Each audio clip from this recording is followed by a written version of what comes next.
No ring, no problem. A fake fiancé, a wedding weekend, and one bed too few. By Win Valentine. First edition. Published by I2 iHype LLC. 2025. Copyright 2025 by Win Valentine. All rights reserved. No part of this publication may be reproduced, stored, or transmitted in any form by any means, electronic, mechanical, photocopying, recording, scanning, or otherwise, without written permission from the publisher. It is illegal to copy this book, post it to a website, or distribute it by any other means without permission. This novel is entirely a work of fiction. The names, characters, and incidents portrayed in it are the work of the author's imagination. Any resemblance to actual persons, living or dead, events or localities is entirely coincidental. Win Valentine asserts the moral right to be identified as the author of this work.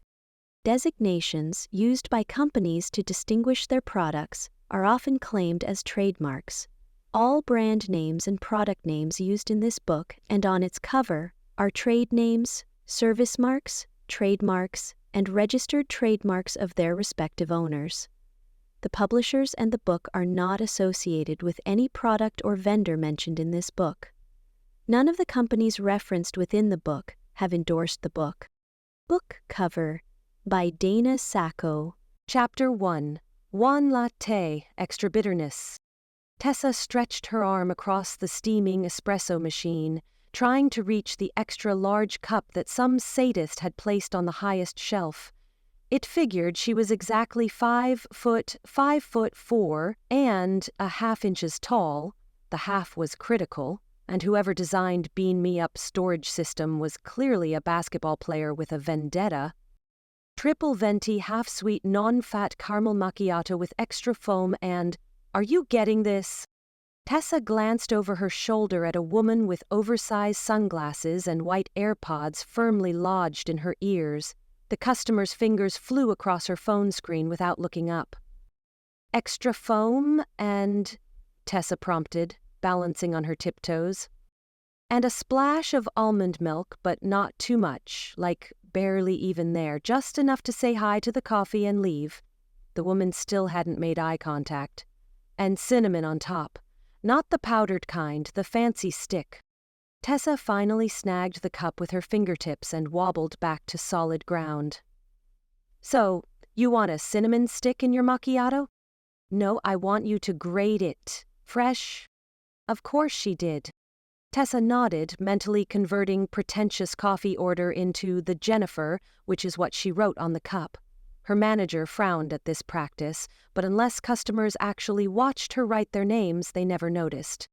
"'Tis all the use we can unknown when our fate shines in the face of a king," Tessa muttered under her breath, frothing milk while simultaneously trying to remember her audition lines for the Scottish play. Never say Macbeth in a theater was matched only by never mess up milk temperature at Bean Me Up. To gain or lose, it is but the game of... Damn it! Hot milk splashed over the rim and directly onto her vintage Star Trek t-shirt, adding to the coffee, chocolate, and mysterious orange stains already forming a Jackson Pollock across her chest. Uhura's face now dripped with steamed milk tears. "That's not almond milk," Airpot's woman said without looking up. "It's transforming," Tessa muttered. She finished the drink with an extra sprinkle of cinnamon out of spite, calling out, "Jennifer!" which earned her a confused glance from the customer, who was definitely not named Jennifer. The next 20 minutes passed in a blur of grinders, espresso pulls, and Tessa's increasingly frantic line rehearsal. Double mocha for Luke, and, to show us better than the fate of kings, the fate of, do you want whipped cream on that? A college kid with bedhead and 3 textbooks tucked under his arm stared at her blankly. Sure? The fate of comedy is sweet foam art, she finished lamely, drawing a lopsided ghost in the foam because she couldn't remember if this was the Luke who liked robots or the Luke who liked Halloween year-round. Tessa, Dax, her manager, appeared at her shoulder like a caffeinated apparition. "That's a Sadie, not a Luke." She squinted at the cup. The scribble could honestly be either name. Sadie with an L-U-K-E? Creative spelling, I respect that. Dax's face did the thing where he was trying to decide if she was worth the employee discount he gave her. That's the third wrong order this week. Third time's the charm, she offered, already remaking the drink. Sadie, I'm sending cosmic apologies your way. The petite girl with purple hair shrugged. It's fine, the ghost was cute. See? Customer service excellence, Tessa whispered to Dax, who just pointed at the growing line. When Dave, her favorite regular, approached the counter, she decorated his latte with a heart that had a tiny dagger through it. Experiencing weather-appropriate feelings today, Dave? He chuckled, sliding her an extra $1 in the tip jar. That bad, huh? Huh? My cat knocked over my entire makeup collection at 5 this morning, and now I think he's trying to be a YouTube beauty guru. The glitter eyeshadow really brings out his whiskers. Sir Meowster Dramaticus strikes again. He's building his brand. Tessa handed over the latte. Also, I have those lighting gels you asked about in my bag. Dave, a community theater techie, smiled gratefully. You're the best, Tess. I know, she said, with a theatrical hair flip that sent her apron strings flying into someone's pastry. And that's when the atmosphere in Bean Me Up shifted. The normal cacophony of coffee grinders, student debates about postmodernism, and the shop's signature playlist, ADS hits remixed with sci-fi sound effects, seemed to dim. Tessa felt it before she saw it, like the barometric pressure had changed. He entered with the intensity of someone walking into a business negotiation rather than a coffee shop named after a Star Trek reference. His suit was navy blue, so perfectly tailored it could probably get its own Instagram following. His jaw looked like it was carved from marble by an artist with something to prove. But what really drew her attention was his expression. Thunderous, barely contained fury wrapped in corporate composure, and the white-knuckle grip he had on his phone. Corporate Ken has entered the chat, Tessa thought, immediately feeling both intimidated and intrigued. He stood out against the mismatched vintage furniture and the mural of an astronaut riding a dinosaur drinking coffee on the moon. As he approached the counter, she noticed his eyes, storm gray and distracted, like he wasn't really seeing Bean Me Up but staring through it into another dimension of spreadsheets and disappointment. Welcome aboard the USS Caffeine, Tessa greeted with her most theatrical customer service voice. What catastrophe brings such a perfectly pressed suit to our humble starship at 10 a.m. on a Tuesday? He blinked, finally focusing on her. Just black coffee, nothing fancy. You sure? We have a special today, the Beam Me Up Butterscotch. It's guaranteed to transport you to a sugar dimension. Black coffee, he repeated and glanced at his watch. His voice was deep but clipped, like he rationed his syllables based on ROI. Coming right up, Captain Sirius, she mumbled, grabbing a cup and marker. Name for the order? Everett. Everett, she repeated, writing it down with a little UFO doodle. Like the mountain? He didn't answer, attention back on his phone. As Tessa moved to pour his disappointingly basic coffee order, she caught a glimpse of his screen. An elegant wedding invitation, all scrolling font and floral borders. Weddings. The word burst out of her before she could stop it. My specialty. I've been a bridesmaid 6 times. Always the bridesmaid, never the... You know how it goes. She passed him the coffee. Though I did catch the bouquet once, and my cat ate it. The florist used some kind of glitter spray, and now Sir Meowster Dramaticus poops sparkles. That got her a raised eyebrow. Progress. As she rang up his order, she noticed his hands were trembling slightly, not a lot, just enough that the coffee in his cup rippled. It was such a stark contrast to his otherwise immaculate appearance that she felt a surprising pang of empathy. Making a split-second decision that would probably get her another lecture from Dax, Tessa grabbed a slightly stale blueberry muffin from the case and slid it across the counter. On the house. You look like you could use some emergency carbs. I didn't order. Consider it preventative health care. You look like you're about to either commit a crime or have an aneurysm, and neither is good for business. The health inspector gets really cranky about chalk outlines by the condiment station. He stared at the muffin like it might be bugged. Thanks, but I'm fine. You want to talk about it? When he raised an eyebrow, she pointed to her name tag, which she'd modified with a Sharpie to read Tessa, barista/therapist/occasional fortune teller. Barista confidentiality. What's said at the coffee counter stays at the coffee counter, unless it's a coffee order, in which case I shout it to everyone. Everett looked around the shop, clearly calculating escape routes. But something in him seemed to crack, just barely, like a hairline fracture in perfect porcelain. That, he gestured vaguely toward his phone, is a wedding invitation. I gathered, not a fan of +1 chicken dinners and the electric slide? It's my ex-fiancée's wedding. Tessa gasped so dramatically that 2 college students turned to stare. No, the audacity! Something about her reaction seemed to ease the tension in his shoulders. Yes, well, Margot appears to have moved on quite efficiently. When did you break up? 8 months ago. 3 weeks before our wedding. Tessa couldn't contain her outrage. She slammed her palm on the counter, accidentally hitting the whipped cream canister and sending a stream of it shooting across the pastry case. 3 weeks before the wedding? That's not even enough time to get deposit refunds. What happened? Did you, secretly have a second family or collect toenail clippings or something? His mouth twitched slightly upward. Nothing so interesting. She left me for her yoga instructor. Apparently I lacked proper spiritual alignment. Tessa made a noise that was half laugh, half indignation. You're kidding! She downward dogged her way out of a wedding for a yoga instructor? What was his name? Chakra Chad? Namaste Nick? Bodhi. Of course it was. Tessa rolled her eyes so hard she might have seen her own brain. Just Bodhi? Like Madonna or Cher? I believe his full legal name is Bodhi Rainwater Smith.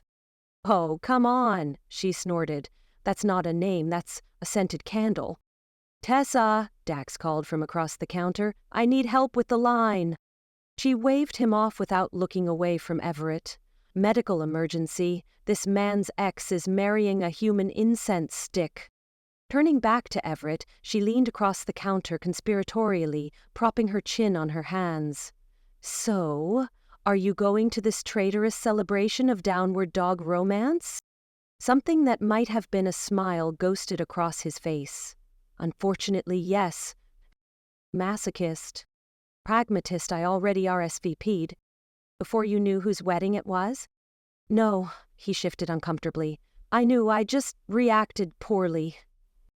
Understanding dawned on Tessa, and she pointed an accusing finger at him. You panic RSVP'd. You got the invitation, freaked out, and immediately said yes because you didn't want her to think you were sad and alone.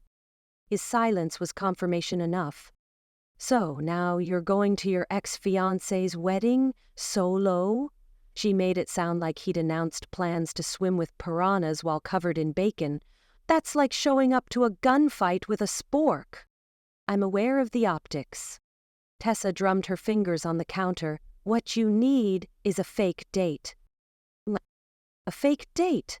Someone to make the ex jealous. Someone charming, attractive, and completely unconnected to your real life. She paused thoughtfully. Or one of those rent-a-boyfriend services. Do those exist outside of romantic comedies? I feel like they should. Their eyes met, and Tessa felt a flutter of something electric when his expression shifted from resignation to calculation. The intensity in his gaze made her hands still on the counter. Someone like you, he said slowly. She laughed. Right, someone who... Wait, what? You... Everett straightened up, suddenly looking much more businesslike. You clearly have performance skills. He gestured vaguely toward her overall existence. I'm an actress, she agreed automatically, but I don't... I'll pay you, he continued, lowering his voice, to pretend to be my fiancé for the wedding weekend. It's in the Berkshires, all expenses covered, plus whatever your rate is. My rate? She sputtered. I don't have a fiancé rate. This isn't Pretty Woman. I didn't mean. For the first time, he looked flustered. I just meant fair compensation for your time.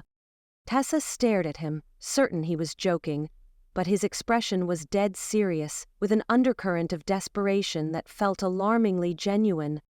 You want to hire me, a coffee-stained stranger, to pretend to be madly in love with you at your ex's wedding? She clarified. When you put it that way, it sounds like the plot of literally every romantic comedy ever? Tessa's mind raced. This was absurd, impulsive, potentially disastrous. It was also exactly the kind of story she'd tell at parties for years.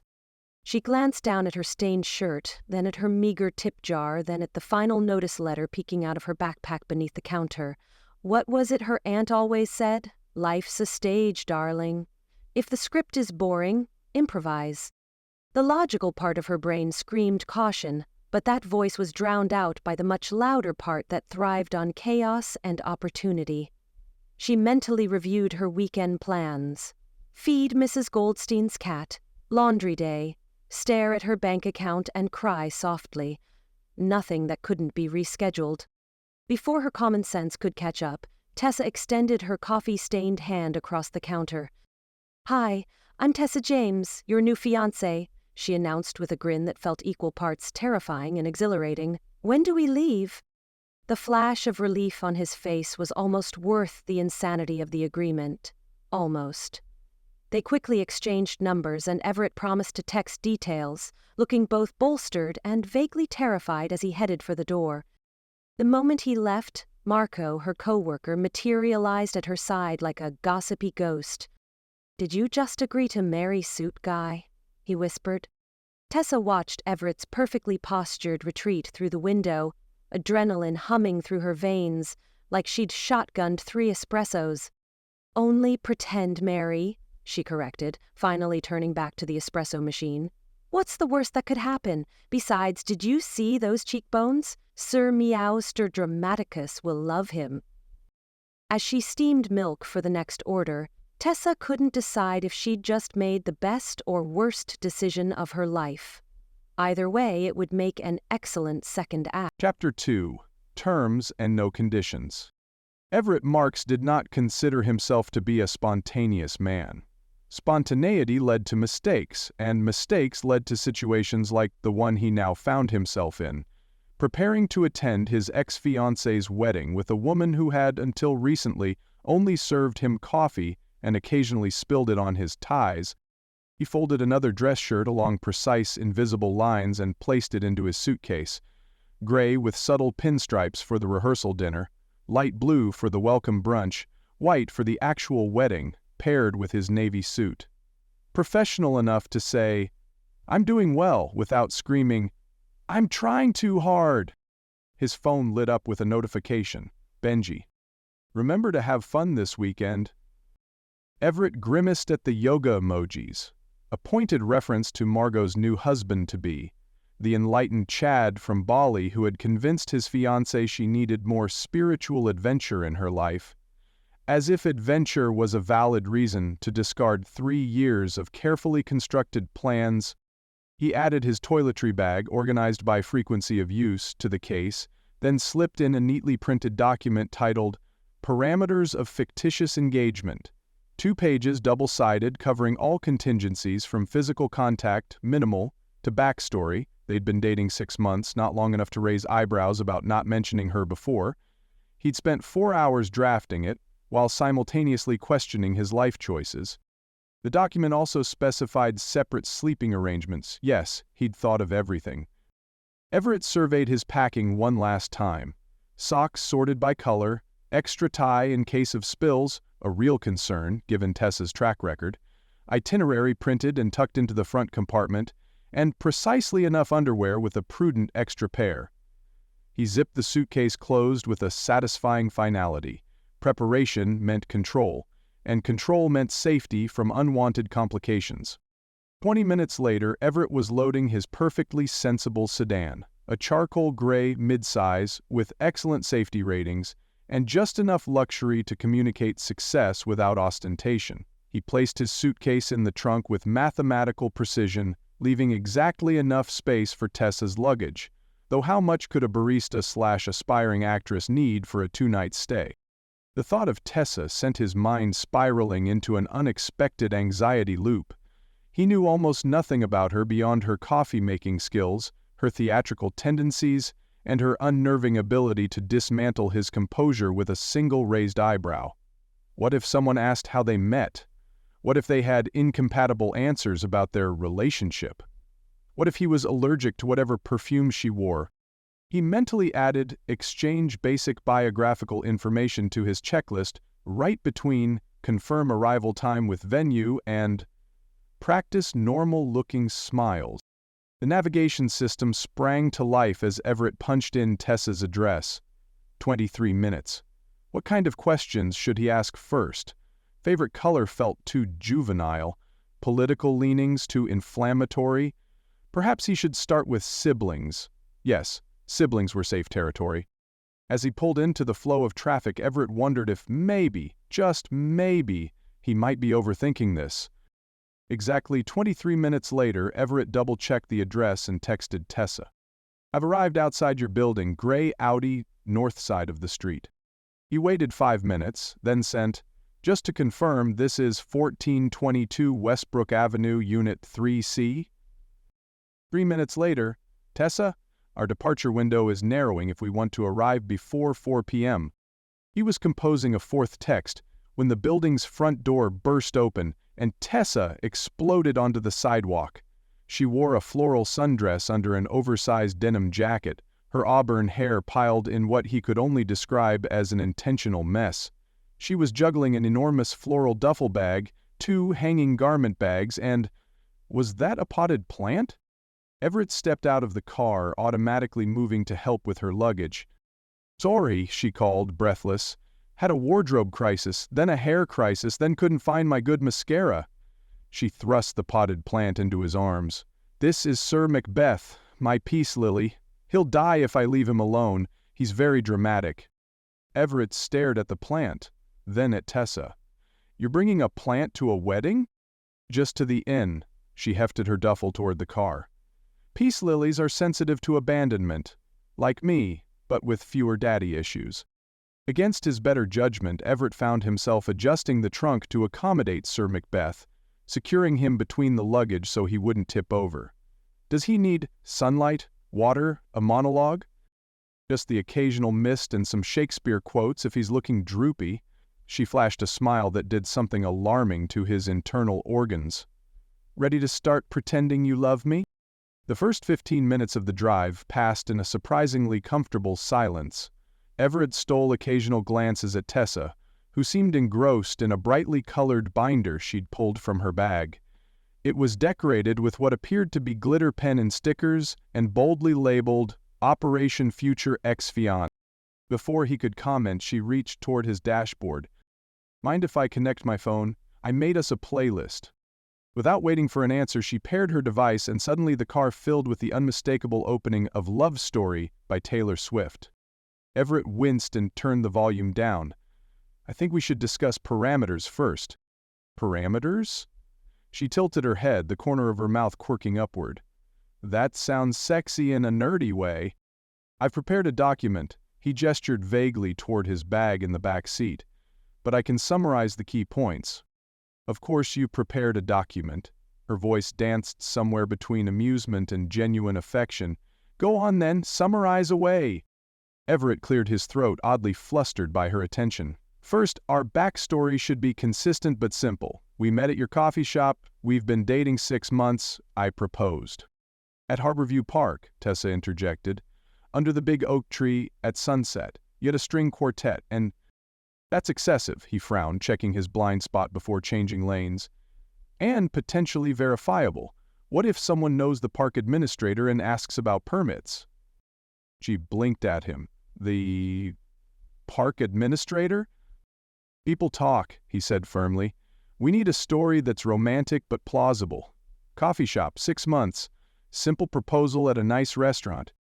"Boring," she tapped her finger against the cover of her binder. "No one's going to believe I said yes to that proposal. I need drama, Everett, flair. A story worth telling." Fine, I proposed at the theater after one of your performances. Her face lit up. Yes, after I played Beatrice in Much Ado About Nothing, you brought me a bouquet of roses. Wildflowers, she countered. I hate roses. They're so obvious. You brought wildflowers and a first edition of the play and you got down on one knee. A knee is fine. He suddenly realized he'd missed his exit while listening to her elaborate fantasy. Damn it. Nothing, just recalculating. He tightened his grip on the steering wheel. Second parameter. Physical contact should be minimal and appropriate. Define minimal. Her smile turned mischievous. Are we talking Puritan courtship or just no tongue? Everett nearly choked. Hand-holding and a casual arm around the shoulders should suffice. No one will believe we're engaged if you look like you're afraid to touch me. I'm not afraid to, he stopped himself, took a breath. Appropriate physical affection, we can adjust as needed. So diplomatic, she tapped her fingers along with the music. What else? Third, sleeping arrangements. I've secured a room with 2 beds. Practical. Fourth, regarding compensation, he cleared his throat. I originally planned to offer an hourly rate, but that feels inappropriate. So I thought perhaps a flat fee, plus coverage of all expenses. Tessa waved her hand dismissively. I don't want your money. Everett frowned. That doesn't seem fair. You're providing a service. Am I? She turned in her seat to face him. I see it more as an exchange. You get a date to save face. I get... What? Her smile was enigmatic. I have conditions of my own. Such as? Well, you pay for everything wedding-related, obviously. 2, you take me to 1 fancy dinner at the inn's restaurant. I check their menu online, and they have a chocolate soufflé that requires advance ordering. 3, you pose for cute couple photos I can use for my acting portfolio. Everett considered this, running calculations in his head. That seems reasonable. And 4, she added, I get creative control over our love story. Absolutely not. Limited creative control? Minimal embellishments subject to approval. She extended her hand. Deal. He glanced at it, then carefully reached over and shook it. Her hand was smaller than he expected, warm and soft except for a callus on her middle finger, probably from writing. The contact lasted 2 seconds longer than necessary before Everett pulled away to return his hand to the steering wheel. So, she said, turning up the music slightly, tell me about this wedding. Who's going to be there? Who do we need to impress? For the next hour, Everett found himself describing the cast of characters they'd encounter. Margot's judgmental mother, her competitive cousins, and the various mutual friends who'd witnessed the implosion of his relationship. Tessa listened attentively, occasionally jotting notes in her binder, asking surprisingly insightful questions about dynamics and relationships. And Margot herself, she finally asked, what should I know? Everett fell silent, considering. She's purposeful. Everything she does has an intention behind it, including inviting me to this wedding. Which is? To show me she's moved on, that she's happier without me. Tessa studied him for a long moment. Is she happier without you? The question caught him off guard. I don't know. Maybe. Are you happier without her? Everett kept his eyes on the road. I don't think about it. Liar, she said, but gently, without accusation. 2 hours into the drive, Everett's stomach growled audibly, prompting Tessa to point out a roadside cafe. We should practice anyway, she said, as they pulled into the parking lot. Couple behaviors. Get comfortable with each other. What does that entail exactly? She looped her arm through his as they walked toward the entrance. For starters, engaged people touch each other. They have inside jokes. They finish each other's sentences. Sandwiches, she corrected, grinning. See, that was a test. A real fiancé would know I was quoting Frozen. Everett frowned. I knew that was Frozen. Did you? No, he admitted, holding the door for her. But I would have pretended to, if asked directly. They settled into a booth, and Everett watched with growing alarm as Tessa immediately moved to his side, instead of sitting across from him. What are you doing? Couples sit on the same side sometimes. She bumped her shoulder against his, especially disgustingly happy ones. Before he could protest, a waitress appeared, beaming at them. "Aren't you too cute? What can I get you?" 15 excruciating minutes later, Everett was picking at his club sandwich while Tessa casually stole fries from his plate, chattering about a community theater production she'd been in last spring. "You should have seen the costume they wanted me to wear. My character was supposed to be a fairy, but the outfit made me look like a drunk Tinkerbell who got into a fight with a glue gun." Despite himself, Everett chuckled. "You have a nice laugh," she said, pausing, mid-fry theft. "You should do it more often." "I laugh when things are funny." "I'll have to be funnier then." She reached up suddenly, her fingers brushing against his collar. "You've got a little something." The casual touch sent an unexpected jolt through him. Up close, he could see flecks of gold in her brown eyes, a tiny scar near her eyebrow, the light dusting of freckles across her nose. "There," she said softly, smoothing his collar. "Perfect again." The waitress returned with their check. "You two are just the cutest couple. How long have you been together?" Before Everett could answer with their agreed-upon 6 months, Tessa jumped in. "6 amazing months," she said, leaning into him. "We met at this little coffee shop where I work." He kept coming in at exactly 8:17 every morning for the same order. "Medium dark roast, no room," Everett supplied, surprising himself. "And one day," Tessa continued, "I wrote my number on his cup. He texted me that night to point out that I'd violated 3 health codes by writing directly on the cup." The waitress laughed. "And that worked?" "It was the start of a beautiful grammar-correcting relationship," Tessa said, sliding her hand into his. "Our first date, he took me to this tiny French restaurant and spent 10 minutes questioning the waiter about the wine list." Everett blinked. That was exactly what he'd done on their fictional first date, if they'd had one. How had she guessed? "Will you know," the waitress said with a wistful sigh, collecting their payment. "You two enjoy your day." As they walked back to the car, Everett found himself impressed. "You're good at this." "I told you. I'm an actress." "Yes, but that was specific. The 8:17 detail." She shrugged. "I notice things. Like how you check your watch when you're uncomfortable, how you always adjust your tie when someone compliments you, and how you pretend not to care what people think, even though you meticulously choose your words to create a specific impression."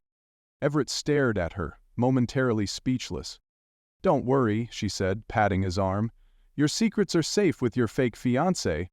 The Rose Bay Inn appeared like something from a postcard. White colonial columns, wrap-around porch dotted with rocking chairs, and immaculately landscaped gardens bursting with summer blooms. Everett felt his chest tighten as they approached. Several people mingled on the veranda, champagne glasses in hand. "That's Margot's mother," he murmured, nodding toward an elegant woman in a cream pantsuit, "and her cousin Blake, the one who asked if I'd considered antidepressants when Margot left." Tessa squeezed his knee, the sudden contact making him jump. "Remember," she said softly, "we're madly in love, but still professional. No excessive displays of—" He stopped mid-sentence, the warmth of her hand through his trousers momentarily short-circuiting his brain. She gave him a reassuring smile, and for a second, he almost believed this charade might work. Everett smoothed his already smooth tie and led them to the reception desk, where a cheerful young woman greeted them. "Welcome to the Rose Bay Inn. Checking in?" "Yes, reservation for Everett Marks." He adopted his most professional tone. "2 guests, 2 beds preferred." The receptionist frowned slightly, tapping at her computer. "I see your reservation, Mr. Marks, but it's for our hydrangea suite, one of our romantic accommodations, with a king bed and garden view, perfect for engaged couples." Everett felt the blood drain from his face. "There must be a mistake. I specifically requested—" "Your reservation notes mention you're here for the Whitmore Easton wedding? The bride's mother pre-arranged several suites for the wedding party." She smiled apologetically. "We're fully booked this weekend. It's our peak season, and with the wedding—" Everett glanced at Tessa, expecting panic, but found her grinning at the receptionist. "Does the suite have a soaking tub?" she asked. "My fiancé promised me bubbles." "Oh yes, a beautiful clawfoot tub and luxury bath products." "Perfect," Tessa clapped her hands together. "We'll take it." Before Everett could protest, she'd accepted the room keys and was pulling him toward the elevator, whispering, "Play along." In a daze, he wheeled their luggage through floral-papered corridors, nodding automatically at other guests who were clearly part of the wedding party. His mind raced through possible solutions. Sleeping on the floor? Building a pillow wall down the center of the bed? Finding a nearby hotel? The hydrangea suite was, admittedly, beautiful. French doors opened onto a private garden patio, elegant furnishings invited relaxation, and a small sitting area featured a love seat and armchair. But dominating the room was a massive king bed, piled with at least 12 decorative pillows. As the bellhop departed, Tessa flopped backward onto the bed, bouncing experimentally. "This is perfect for our fake engagement honeymoon," she patted the space beside her. "So, which side do you prefer, fiancé?" A wave of regret washed over him. He considered texting Benji, this had his meddling fingerprints all over it, but decided against giving his friend the satisfaction. "I'll take the sofa," Everett said with forced calm, eyeing the small love seat that was at least a foot shorter than he was. "We should establish boundaries now before—" A decorative pillow hit him squarely in the chest, cutting off his sentence. "Boundaries are boring," Tessa said, with a wink that made his heart rate spike alarmingly. "But if you insist, I promise not to ravish you in your sleep." Everett clutched the pillow like a shield. This weekend was already spiraling wildly off script, and they hadn't even encountered Margot yet. Chapter 3. Champagne and Shenanigans. Tessa studied herself in the bathroom mirror, applying her bold red lipstick with practiced precision. She'd worn her special occasion shade, the one she reserved for audition callbacks and first dates that actually mattered. This wasn't either of those things, but somehow it felt more significant. "So, babe," she whispered to her reflection, testing out the endearment. "When did you know I was the one?" She tilted her head, contemplating. "Too saccharine. Everyone thinks he's so buttoned up, but you should see him when he—" She wiggled her eyebrows suggestively. "Too crude. We weren't looking for love. It just found us, between coffee refills and legal briefs. Better. Cheesy enough to be believable, vague enough to avoid complicated lies." She smoothed down the emerald green vintage-inspired dress she'd packed on a whim. The satin material caught the light as she turned, making her auburn hair look like dancing flames against the deep green. Maybe it was a bit dramatic for a pre-wedding cocktail hour, but she wasn't here to blend in. She was here to be memorable, to be the kind of woman who could make everyone forget about Yoga Margot. "There's no such thing as too dramatic when you're fake engaged to your coffee customer," she told her reflection with a conspiratorial wink. Tessa checked her phone. 45 minutes and counting since Everett had disappeared into the room's other bathroom. Of course, he was the type to have a methodical grooming routine. She could practically hear him in there, timing his toothbrushing with the stopwatch function on his phone. With nothing else to do, she flopped onto the bed and opened Instagram, searching the wedding hashtag she'd found on the invitation. Margot says, yes. Clever, yoga puns, how original. The bride-to-be's profile was public, thank God, and filled with a carefully curated feed of engagement photos, bridal showers, and bachelorette celebrations. In every shot, Margot Whitmore was perfectly polished, blonde highlights cascading just so, country club smile dazzling the camera, posture that would make a ballet instructor weep with joy. Tessa scrolled further, studying the woman who had almost married Everett. There was something calculated about Margot's perfection, like she'd been engineered in a lab where they specialized in basic but beautiful brides. No messy edges, no unexpected quirks. "Know your enemy," Tessa muttered, making mental notes. If Margot was all polished elegance and restraint, then Tessa would be vibrant, expressive, spontaneous, everything the ex-fiancée wasn't. She'd position herself as the complete opposite, the woman who brought color and chaos into Everett's formerly beige life. A soft knock interrupted her research. "Tessa, are you ready? We should probably head down soon." She tossed her phone aside and bounced off the bed. "Coming, just finishing touches." When she emerged, Everett was standing by the window, his back to her as he adjusted his cufflinks. He'd changed into a charcoal suit that fit him perfectly, of course it did, with a subtle blue tie that brought out the gray in his eyes. "Well, look at you," she said, twirling once to make her dress flutter. "We clean up nice, don't we?" Everett turned, and for a moment, just stared. His usual composed expression slipped, replaced by something that looked almost like genuine admiration. "You look different," he managed. "Different good or different bad?" "Good, very good," he cleared his throat. "That color suits you." "Thanks. I figure if we're doing this, we might as well look the part of the impossibly attractive couple, right?" She grabbed her clutch from the dresser. "Ready to make your ex question all her life choices?" The walk from the inn to the Whitmore estate gave Tessa time to slip into character, or maybe slip out of one. Being with Everett felt surprisingly natural as she looped her arm through his, feeling him stiffen, then gradually relax against her. The path wound through sculpted gardens, illuminated by tasteful landscape lighting, and overhead, fairy lights twinkled among tree branches. "Remember," she whispered, leaning close enough that her lips nearly brushed his ear, "we're madly in love but trying not to show off, like we're so secure in our relationship that we don't need to prove anything." She watched his Adam's apple bob as he nodded, and suddenly felt a flutter of something that definitely wasn't acting. The evening air was cool against her bare shoulders, and she instinctively moved closer to his warmth. "You've done this before," he observed. "The whole pretending thing. I've played a few fiancés on stage. Once, I was engaged to a ghost in this weird experimental play. Trust me, you're way easier to work with." When he didn't smile, she squeezed his arm gently. "Hey, we've got this. It's just improv with better clothes and free alcohol."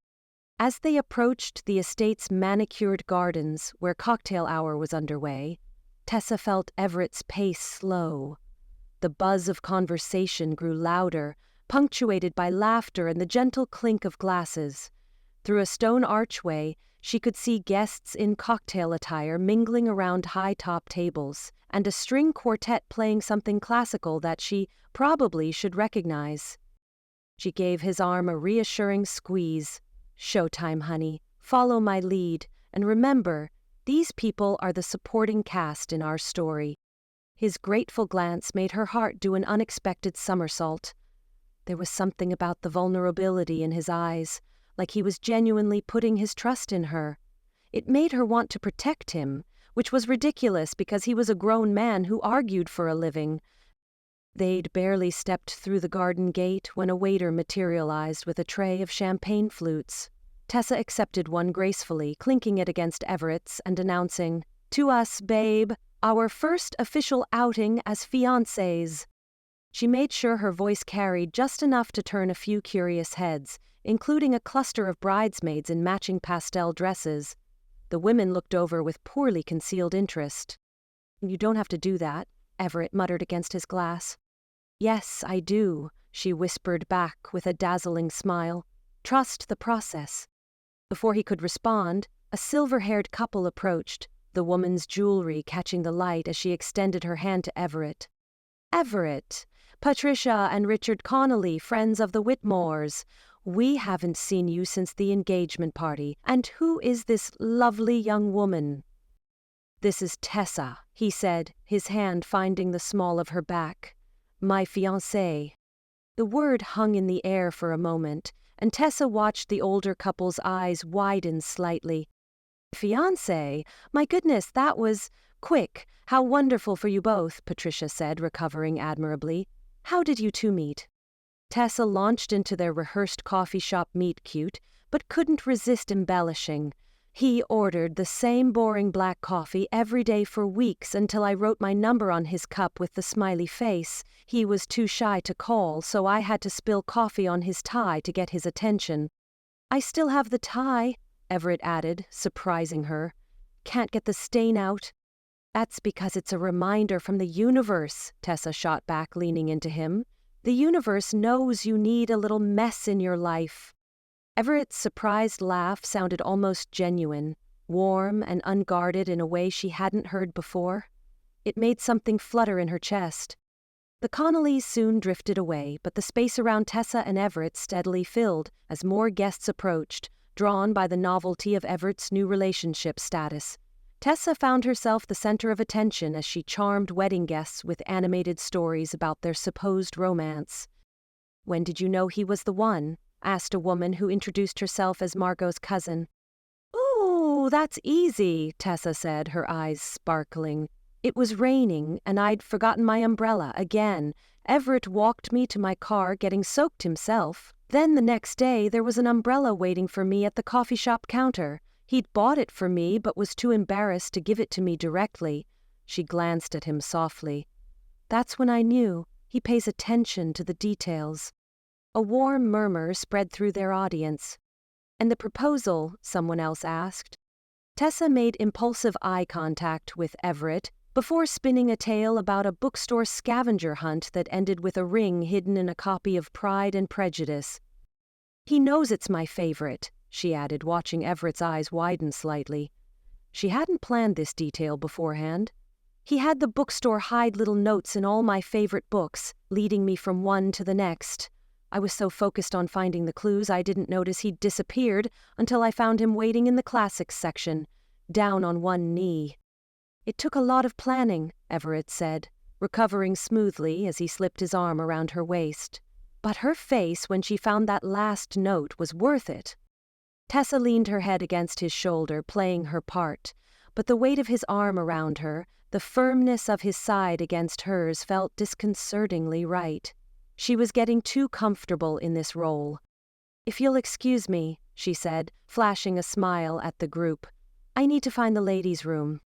She gave Everett's hand a squeeze before slipping away, following discreet signs through the estate's elegant hallways. On her way, she caught her reflection in an ornate mirror and paused. Her cheeks were flushed pink, her eyes bright with the thrill of performance. Or perhaps something else. She looked happy. The kind of happy that came from more than just a successful act. In the powder room, Tessa was touching up her lipstick when the door swung open. Two bridesmaids entered, engrossed in conversation.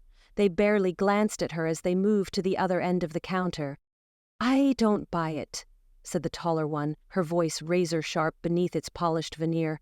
Based on Everett's descriptions, this had to be Whitney Haynes. Margot just broke up with him? Now he's suddenly engaged to coffee shop Barbie? Something's off.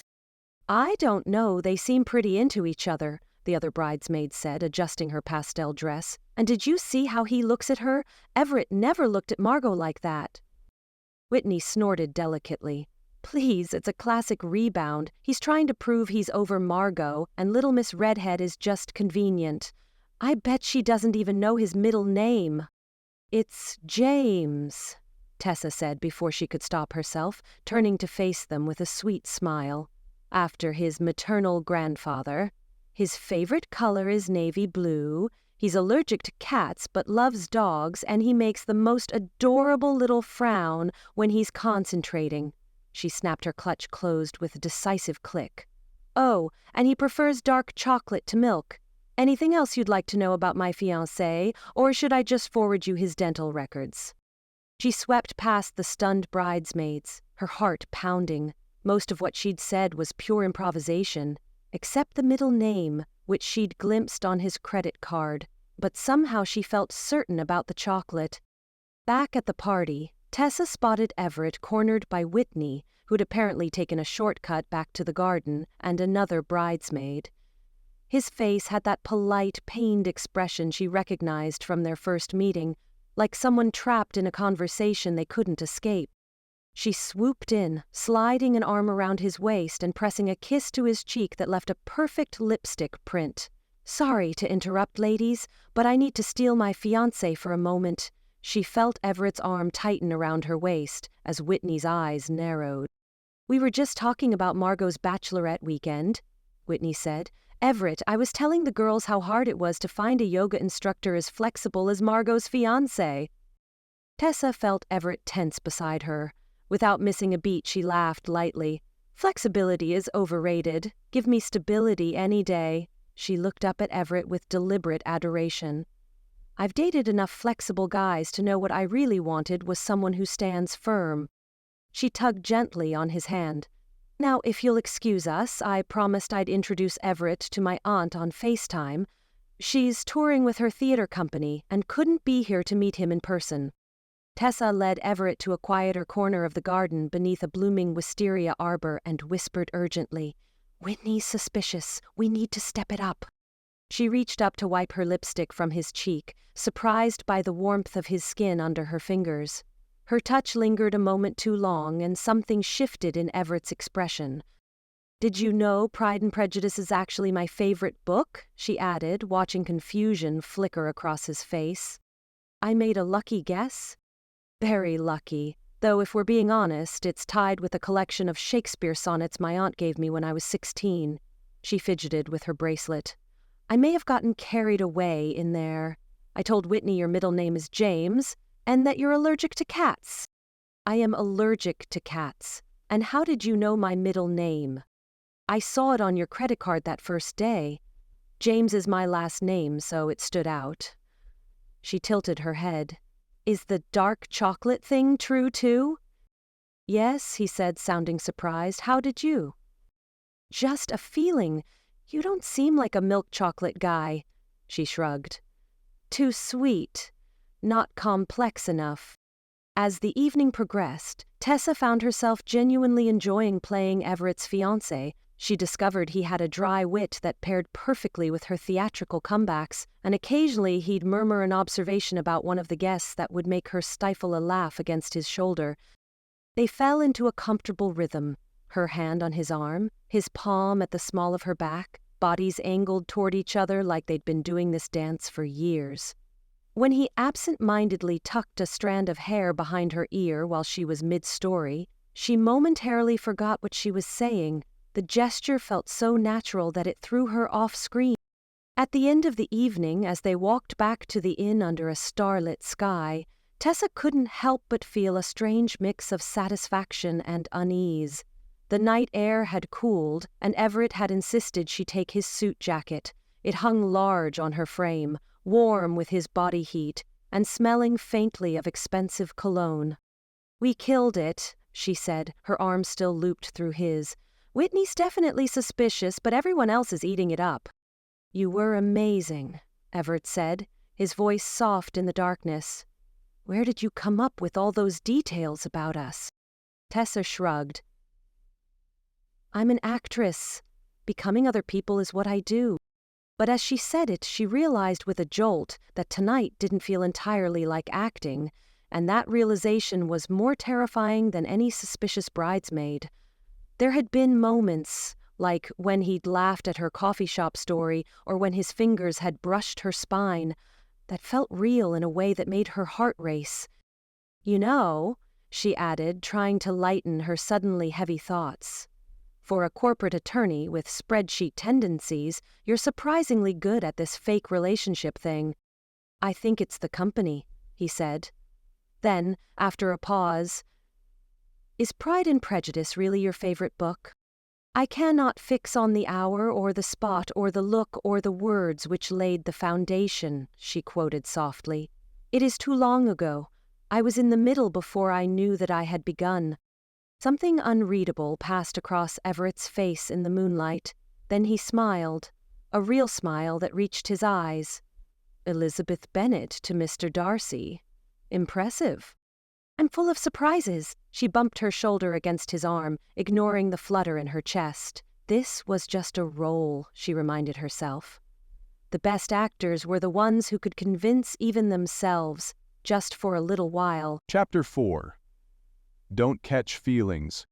Everett sat awkwardly on the edge of the king bed, his suit jacket discarded but tie still knotted, scrolling through work emails he wasn't actually reading. The tiny blue light of his phone illuminated his face in the dimly lit hotel room as his thumb moved mechanically up and down the screen. His brain refused to process a single word about depositions or client meetings, not when all he could think about was the cocktail party and Tessa's performance. Especially that kiss. The press of her lips against his cheek had been fleeting, casual even, but it left a mark in more ways than one. The lipstick had required 3 bathroom paper towels to remove completely, and the ghost of the sensation lingered still. He adjusted his position, the mattress dipping beneath him. What had gotten into him? 24 hours ago he'd been a rational human being, with a 5-year plan and color-coded calendar notifications. Now he was sitting in a hotel room pretending to be engaged to a woman who collected weird mugs and named her plants after Shakespearean characters. The bathroom door swung open with a gust of steam billowing out around Tessa as she emerged. Everett glanced up and immediately lost his train of thought. She wore oversized pajamas covered in cartoon cats, her hair wrapped in a white hotel towel. Gone was the sophisticated cocktail dress and perfect makeup. This Tessa, barefoot, face scrubbed clean, revealing freckles scattered across her nose that he hadn't noticed before, looked younger, softer, and somehow even more disarming than the woman who'd captivated an entire party of wedding guests with fictional tales of their romance. "What?" She caught him staring and glanced down at herself. "Is there toothpaste on my face?" "No, I just—" He cleared his throat. "I didn't expect the cat pajamas." "Sir, Meowster Dramaticus fans only," she said with mock seriousness. "My Instagram followers voted on which pajamas to pack. Democracy in action, ha ha." "Your cat has Instagram followers?" "More than you, I'd wager. He's very photogenic." She crossed to her duffel bag, bending down to rummage through it. "Now prepare to be impressed by my smuggling skills." With a flourish worthy of a magician pulling a rabbit from a hat, Tessa triumphantly produced a bottle of champagne, complete with 2 plastic cups. "Ta-da!" she beamed. "We deserve a celebration. We convinced almost everyone today, except for Whitney, but she's probably suspicious of her own shadow." Despite his exhaustion, Everett found himself smiling. "Where did you get the cups?" "Borrowed from the estate," she said, using air quotes around borrowed. "Technically, they're compostable, so it's practically an act of environmental heroism." She padded across the carpet and plopped down on the bed beside him, the mattress bouncing slightly under her weight. The bottle made a soft pop as she twisted off the cork with practiced ease. "Champagne?" she offered, already pouring the fizzing liquid into one of the cups. Everett hesitated. "We have an early morning tomorrow. The breakfast thing starts at 8. We're not going to sleep anyway with all this weird tension, so we might as well drink."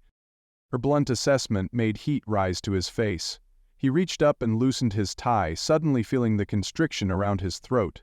When she extended the cup toward him, their fingers brushed briefly, and he tried not to react to the small jolt that ran through him at the contact. "Fine," he conceded, taking the cup, "but just one."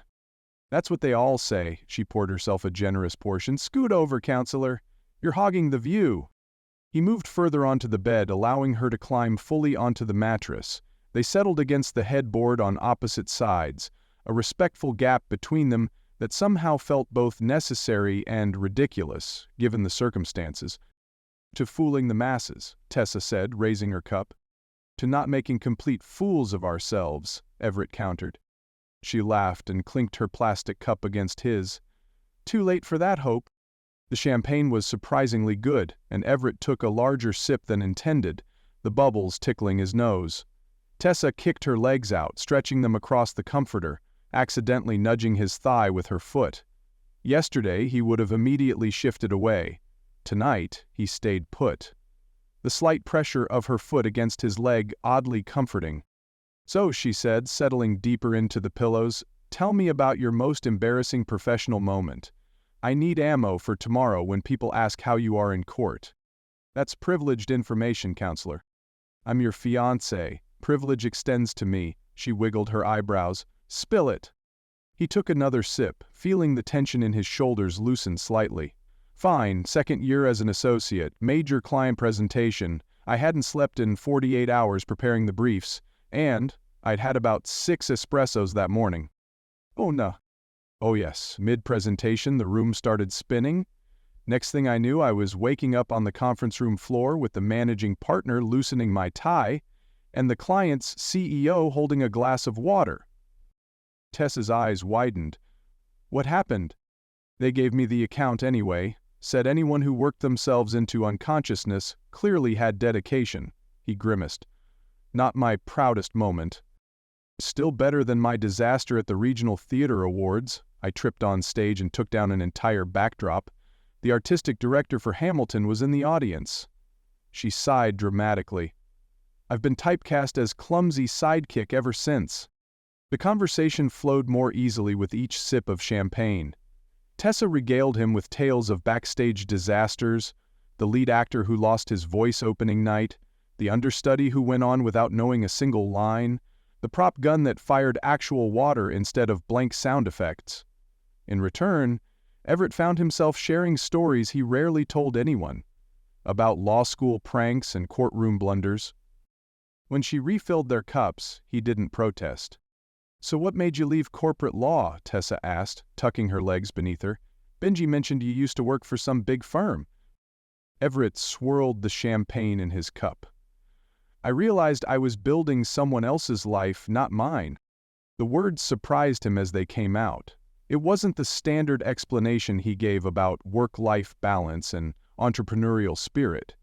But Tessa's thoughtful nod held no judgment, encouraging him to continue. "After Margot left, I had this moment where I looked around at my office, this corner space I'd been killing myself to earn, and wondered whose validation I was chasing. My father's? The partner's? The client's?" He shrugged. "So I quit, started consulting instead. Less prestige, more control." "Brave move," she said. "Or a midlife crisis, the jury's still out." "You're 32, that's a little young for a midlife crisis." "How do you know how old I am?" "Benji's very thorough in his best friend background checks." She grinned over the rim of her cup. "Also, you have one of those faces that looks permanently 32, so it was a safe guess." Halfway through the bottle, Tessa shifted, drawing one knee up to her chest. Her expression grew more serious, and Everett braced himself before she even spoke. "So what really happened with Margot?" she asked quietly. "Not the yoga instructor part. The real reason." Everett stared into his plastic cup, feeling the familiar weight of the memory press against his chest. His standard response was ready, the sanitized version about growing apart and wanting different things. But something in Tessa's open expression made him want to tell the truth. Maybe it was the champagne. Maybe it was knowing she'd already seen him at his most desperate, begging a coffee shop barista to be his fake fiancé. "She said I was too safe," he admitted quietly, studying the bubbles in his champagne. 3 weeks before the wedding, she told me she'd been settling for predictable and wanted someone who made her feel alive. He could hear the bitterness in his voice but couldn't soften it. The words still stung, even now. "Apparently, I'm the human equivalent of a security blanket. Comfortable, but not exciting." The silence that followed felt electric. When Everett finally looked up, Tessa was watching him with an intensity that made his chest tighten. "That's the stupidest thing I've ever heard," she said firmly, without a trace of her usual teasing. "Safe doesn't mean boring. It means someone trusted you enough to be their shelter." Her defense of him felt more intimate than any physical touch. No one had ever pushed back against Margot's assessment before. His friends had been sympathetic but vague, her loss and plenty of fish, while his family had tactfully avoided discussing it altogether. "Some people confuse drama with passion," Tessa continued. "They think love needs to be chaotic to be real." She shifted closer on the bed, champagne sloshing slightly in her cup. "For what it's worth, I don't find you boring at all." There was a sincerity in her voice that caught him off guard. Her hand came to rest lightly on his forearm, and the warmth of her touch made his pulse quicken. "Anyone who thinks you're just some predictable suit clearly wasn't paying attention," she said softly. Everett found himself leaning toward her almost unconsciously, drawn by the genuine understanding in her eyes. The bed dipped between them, closing the careful gap he'd maintained. Her gaze dropped to his mouth, his champagne cup tilted dangerously in his loosened grip. The air between them felt charged with possibility as she tilted her head slightly. He was close enough to count her freckles, to smell the hotel shampoo in her damp hair. Her lips parted slightly. Time seemed to slow, stretched taut like a wire between them. And then panic flooded Everett's system, ice cold and clarifying. What was he doing? This was supposed to be pretend, professional, a transaction. This wasn't part of their agreement? He pulled back abruptly, champagne splashing onto the comforter. "We should get some sleep," he said too quickly, setting down his cup and standing up so fast his head spun. "Big day tomorrow." Tessa blinked, momentarily frozen in the position she'd been in, leaning toward the space he'd just vacated. Hurt flashed briefly across her features before she masked it with a casual shrug. "Sure," she said, her voice carefully neutral. "Beauty sleep and all that." Everett grabbed his pajamas from his suitcase, avoiding her eyes. He gestured vaguely toward the bathroom. "Take your time," she said, already reaching for the remote control. "I'll find something mind-numbingly boring to put us both to sleep." He retreated to the bathroom, closing the door perhaps harder than necessary. Alone, he gripped the counter edge and stared at his reflection in the mirror. His tie hung askew, his hair was rumpled where he'd run his hands through it, and his eyes looked slightly wild. "Get it together," he whispered fiercely to his reflection. He had agreed to a fake engagement, not whatever that almost moment had been. Not the way his heart had accelerated when she defended him. Not the magnetic pull he'd felt toward her. Not the sudden, overwhelming desire to discover if her lips would taste like champagne. This was supposed to be pretend, he reminded himself. The problem was, that almost moment felt anything but fake. Chapter 5. Games People Play. Tessa sat at her assigned table in the Whitmore Estates sunroom, strategically positioned between Everett and a floral centerpiece large enough to hide behind if necessary. The arrangement of hydrangeas and roses created a perfect emergency bunker should this brunch game spiral into disaster. After last night's almost kiss and Everett's abrupt retreat, she'd spent hours staring at the ceiling, rehearsing casual one-liners for morning that all abandoned her when he emerged from the bathroom looking unfairly handsome in a blue button-down. "You clean up nice," was all she'd managed, wincing at how flat the compliment sounded compared to the elaborate script she'd mentally composed at 3 a.m. Morning light streamed through the sunroom's glass ceiling, illuminating Margot's perfectly curated brunch setting. Everything gleamed with nauseating perfection. The monogram napkins, the calligraphed place cards, the mimosa bar festooned with edible flowers. Tessa tugged at her borrowed sundress, suddenly conscious of how the vintage pattern clashed with the wedding's Instagram-ready aesthetic. Margot's mother took center stage, tapping her champagne flute with a silver spoon. "Welcome to our couple's brunch, Her voice dripped with the sugary enthusiasm of someone who definitely had a live, laugh, love sign somewhere in her home. "We've prepared a special couples challenge to get to know our lovely pairs better. Just follow my lead and remember, we're disgustingly perfect together," Tessa whispered to Everett, leaning close enough to smell his cologne. He nodded stiffly, and she resisted the urge to smooth the worry line between his eyebrows. Instead, she poured them both mimosas from the table's pitcher, deliberately brushing her fingers against his. "Relax. Your face is doing that thing where you look like you're calculating tax deductions in your head." "I'm perfectly relaxed," he muttered, his knuckles white around the stem of his glass. "Yeah, and I'm the Queen of England." She clinked her glass against his.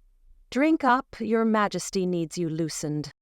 The first round of questions seemed innocent enough. Favorite foods, dream vacation spots, pet peeves. Tessa improvised wildly, claiming Everett's dream vacation was a literary tour of England because he proposed in a bookstore, building on her story from yesterday. When he seamlessly added, "specifically to see Jane Austen's house because of your Pride and Prejudice obsession," she nearly choked on her mimosa. He'd remembered that detail from their drive up, when she'd confessed her well-worn copy lived in her purse. "You remembered?" she whispered, genuinely surprised. Everett shrugged, a tiny smile playing at the corner of his mouth. "I listen." "Where was your first date?" called out Margot's mother, brandishing question cards like weapons of mass embarrassment. "Coffee shop," they answered in unison, then exchanged startled glances. Tessa recovered first, though he came in for the coffee and stayed for the barista, she added with a theatrical wink that made the table laugh. "I spilled his first drink all over his tie." "A vintage Hermes," Everett added dryly, playing along. "Cost me a small fortune." "Oh, please," Tessa rolled her eyes. "That tie was from TJ Maxx, and we both know it." The casual banter drew appreciative chuckles from their table mates, a couple in their 40s and an elderly pair who kept patting each other's hands between questions. As the questions became more personal, Tessa noticed Whitney watching them from the bridesmaid table, whispering occasionally to Margot. She slid her hand onto Everett's knee under the table, feeling him tense, then relax. "The vultures are circling. Time to dial it up," she whispered. The genuine smile he gave her in response made something flutter in her chest. Not butterflies. Definitely not butterflies. Probably just the 3 cups of coffee she'd chugged to combat her sleepless night. "What is your partner's worst habit?" came the next question. Tessa grinned wickedly. "Oh, where to start? He reorganizes the refrigerator alphabetically, and he can't watch a movie without researching plot holes afterward. Last month we watched that new spy thriller and he spent 2 hours explaining why the helicopter scene was technically impossible," she used air quotes, and an affectionately exasperated expression she'd borrowed from a commercial she'd auditioned for last year.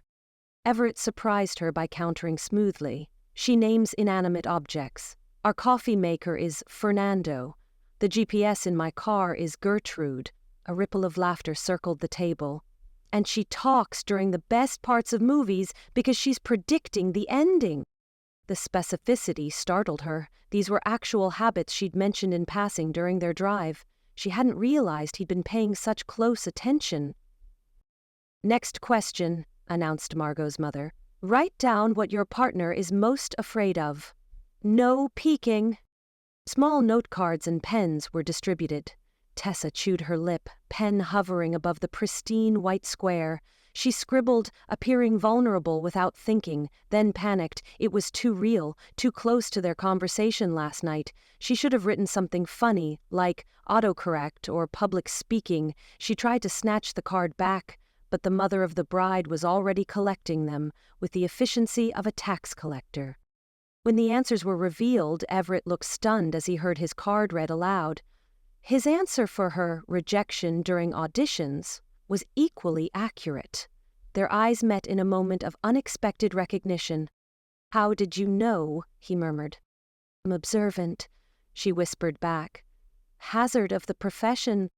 During a break in the game, Tessa escaped to the dessert table, needing space from the emotional whiplash. The miniature pastries seemed like appropriate emotional band-aids. She scooped 3 chocolate ones onto her plate before Whitney materialized beside her, selecting a petit four with surgical precision. "So when exactly did Everett propose?" Whitney's voice was casual, but her eyes were calculating. "Margot and I were roommates in college, and she always said he wasn't the romantic type." Tessa's actress instincts kicked in as synapses fired between panic and performance. "He surprised even himself, I think." She let herself smile, soft and shy, the way she had during her audition for that indie romance last fall. "It was just before closing at this little bookstore in the village. I was hunting for a first edition Austen. It's kind of my thing." Whitney's gaze narrowed. "What bookstore?" "The dusty shelf on Thompson," Tessa improvised, thinking of a coffee shop she passed on her way to auditions. "He said he needed to find a law reference book, but then I found him in fiction, looking so nervous. When he dropped to one knee, he dropped the ring too." She laughed, the sound deliberately warm with affection. "We had to move 3 bookshelves to find it." Whitney looked unconvinced but nodded stiffly. "How, ha ha ha, quaint." Returning to Everett with a plate of desserts, Tessa found him in conversation with an elderly woman who kept patting his arm sympathetically. The woman's silver hair was immaculately coiffed, her pearls gleaming in the sunlight. "This must be the famous fiancé," she exclaimed as Tessa approached. "Dear, he was just telling me how you've helped him rediscover joy after such heartbreak."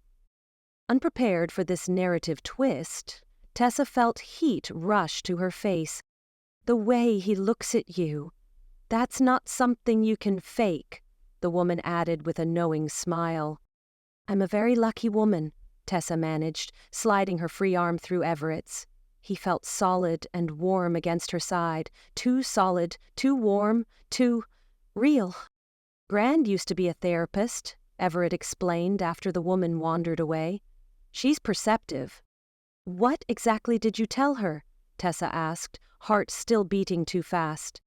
He shrugged. "Just played the part. Seems like you did a convincing job with Whitney." Before she could ask how he knew about her dessert table interrogation, Margot's mother called the room to attention again. "Time for our newlywed challenge," she trilled. "Partners will separate to answer questions, then reconvene to see if their answers match." Tessa was herded to one side of the room with the other fiancés, while the partners gathered on the opposite side. Panic bubbled in her chest as she studied the questionnaire. Everett's childhood pet? Favorite book? Ideal Sunday morning? She made educated guesses based on their conversations, surprised by how much information she'd unconsciously collected about him. For his childhood pet, she wrote none. Allergies? Recalling how he'd mentioned skipping the pet store on their fabricated third date because of his sinuses. For favorite book, she struggled before writing something pretentiously practical with a colon in the title. For ideal Sunday morning, she hesitated. What would Everett, controlled, precise Everett, consider ideal? She wrote, reading the paper, black coffee, no interruptions, and hoped for the best. When they reunited to compare answers, Tessa braced for disaster. To her shock, they matched on most questions. He had indeed been pet less as a child due to allergies. When asked about his favorite book, he'd written whatever has the most footnotes, making the room laugh at their matching sense of his literary pretentiousness. For Sunday morning, he'd put coffee and the Times, preferably without someone naming the coffee maker, which earned them bonus points for the near match. Their synchronicity felt both thrilling and terrifying. The final question, "Where do you see yourselves in 5 years?" made Tessa's stomach drop. She'd written still arguing about movie endings as a safe, vague answer. Everett revealed his response. "In that house with the blue door she keeps sending me listings for, probably with a dog she's named after a Shakespearean villain." It was completely fabricated yet oddly specific, and the tenderness in his voice when he read it made her throat tight. "Aigo is a perfectly good dog name," she countered, playing along while her heart did something complicated in her chest.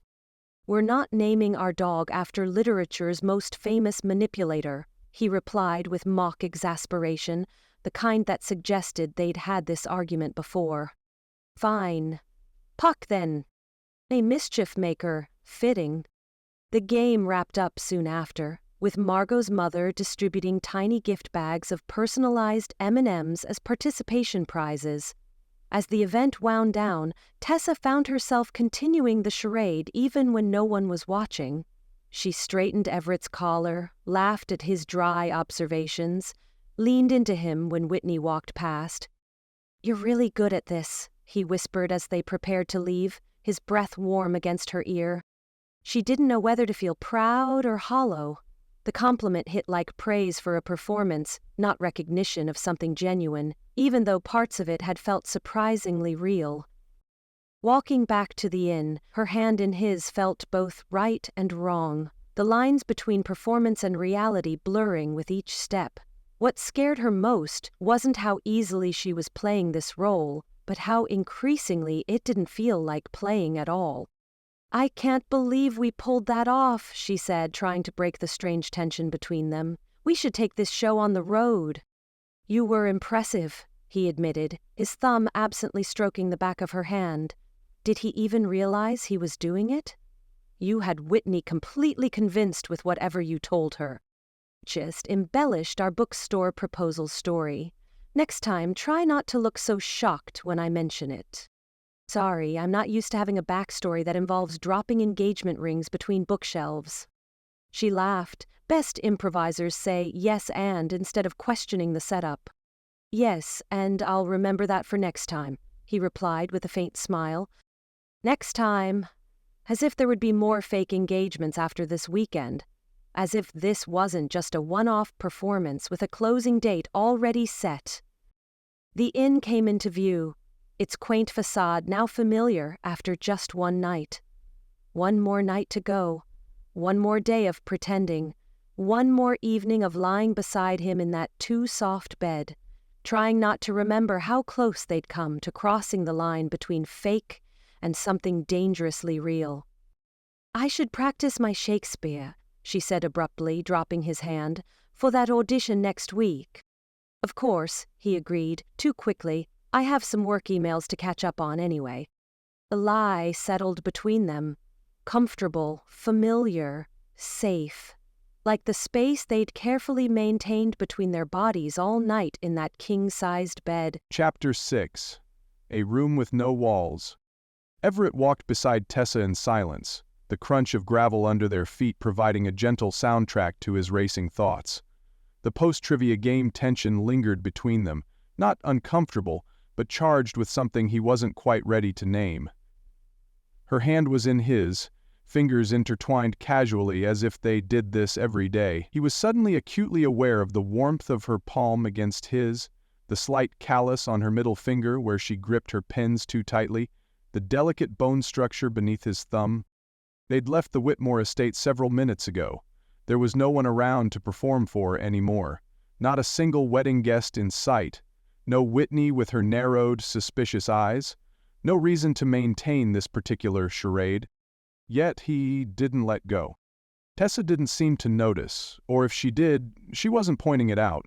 The afternoon sun filtered through the trees lining the path back to the inn, casting dappled shadows across her face.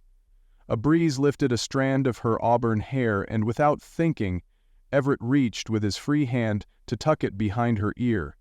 She glanced up, surprise flickering across her features before melting into something softer. "Thanks," she murmured, squeezing his hand. "For a lawyer, you're not half bad at this fake fiancé thing."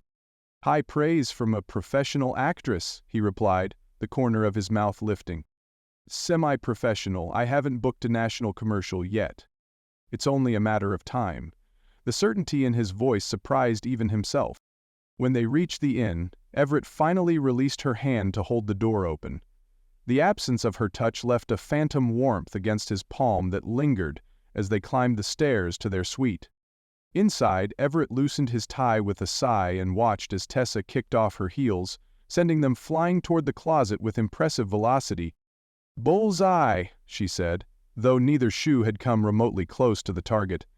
She flopped onto the bed, arms spread wide, her floral dress fanning out around her. "I vote we skip tonight's dinner. I've reached my limit of Whitney's death stares." Everett's hand paused on his tie. 3 days ago, he would have lectured about social obligations and proper etiquette, how skipping dinner would only make Whitney more suspicious, how they needed to maintain appearances. "I could use a night off from performing," he heard himself say instead. Tessa pushed up on her elbows, eyebrows raised in surprise. "Who are you and what have you done with Everett Marks, attorney at law and professional rule follower?" He shrugged, slipping his tie free and draping it over the back of a chair. "Maybe your chaos is contagious." "She finally admits defeat," Tessa pumped a fist victoriously. "So, what does the spontaneous version of Everett Marks do on his night off?" "Room service?" He pulled the menu from the bedside drawer. "I haven't eaten anything substantial since those fries you stole at lunch." "I liberated them," she corrected, rolling across the bed to grab the menu from his hands.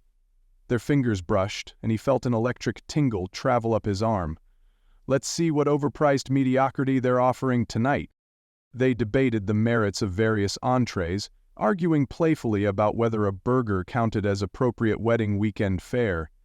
"It's a celebration of love, Everett, not a coronation, and if the tomato bisque could possibly justify its $18 price tag, maybe the tomatoes were hand-carried from Italy by virgin nuns." "We definitely need at least 3 desserts," Tessa announced, studying the menu with scholarly intensity. "Because we earned them. That trivia game took years off my life." Everett waited for his usual internal calculus. Calorie counts, sugar content, the voice of his personal trainer warning about refined carbohydrates. It never came. Instead, he found himself leaning over her shoulder, finger tracing down the dessert list. "The chocolate mousse looks good," he said, "and the berry tart, and the crème brûlée." "Yes to all of the above," she nodded sagely. "What about the bourbon bread pudding?" He tapped the 4th dessert option. "We might as well go all in." Tessa turned to him, eyes wide with delight. "Who are you?" she whispered dramatically. "I'm your fake fiancé. Keep up, James." He picked up the phone to place their order, unable to stop the smile tugging at his lips. While they waited for the food, Everett excused himself to change. In the bathroom, he exchanged his dress shirt and slacks for a pair of gray lounge pants and his worn Harvard Law t-shirt. He splashed water on his face and studied his reflection. His hair was slightly disheveled, the product having given up hours ago. The perpetual crease between his brows had softened. Gone was the rigid corporate attorney who had walked into Bean Me Up 3 days ago looking for a double espresso and an escape route.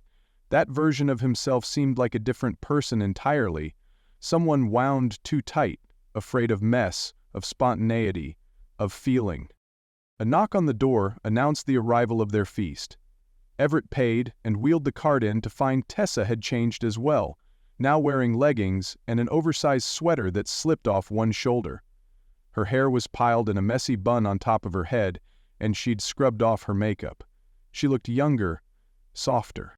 "I propose," she said, eyeing the covered dishes, "a bed picnic." "A bed picnic?" he repeated. "You know, where we eat on the bed like uncivilized heathens." She hopped onto the mattress and patted the space beside her. "Come on, counselor, live dangerously."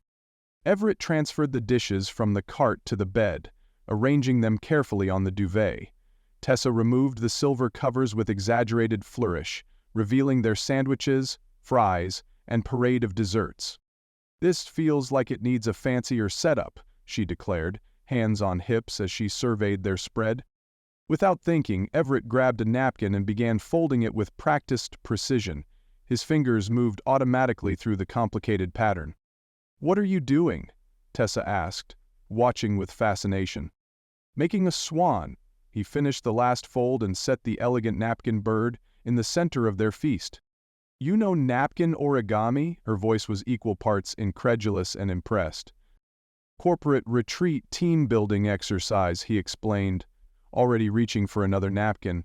"I never thought it would come in handy, but our instructor was very insistent we master the technique."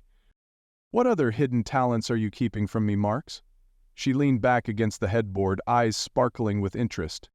"I can turn paper clips into perfectly functioning miniature catapults," he admitted, setting a second napkin swan beside the first. "And I make exceptional risotto." "Impressive resume additions." She grabbed a fry and pointed it at him. "Tell me something else I don't know about you." "Like what?" He settled beside her, their shoulders nearly touching. "Like why you became a lawyer. Was it always the dream?" Everett reached for his sandwich, taking a bite to buy himself time. No one had asked him that in years. They all assumed they knew the answer. "It wasn't," he finally said. "I wanted to restore classic cars." "What?" Tessa's sandwich paused halfway to her mouth. "You're serious?" "My grandfather owned a shop. I spent every summer there from age 12 to 18. He smiled at the memory. "There's something deeply satisfying about taking something broken and making it whole again, understanding all the parts, how they fit together, the precision of it. So why law school instead?" "My father had different plans, 3 generations of marksmen becoming attorneys." He shrugged. "I was good at it, so the path of least resistance was just to follow the blueprint." Tessa nodded slowly. "My parents were the opposite. No blueprint at all. We moved every 2 years. New startup, new city, new once-in-a-lifetime opportunity. That must have been difficult.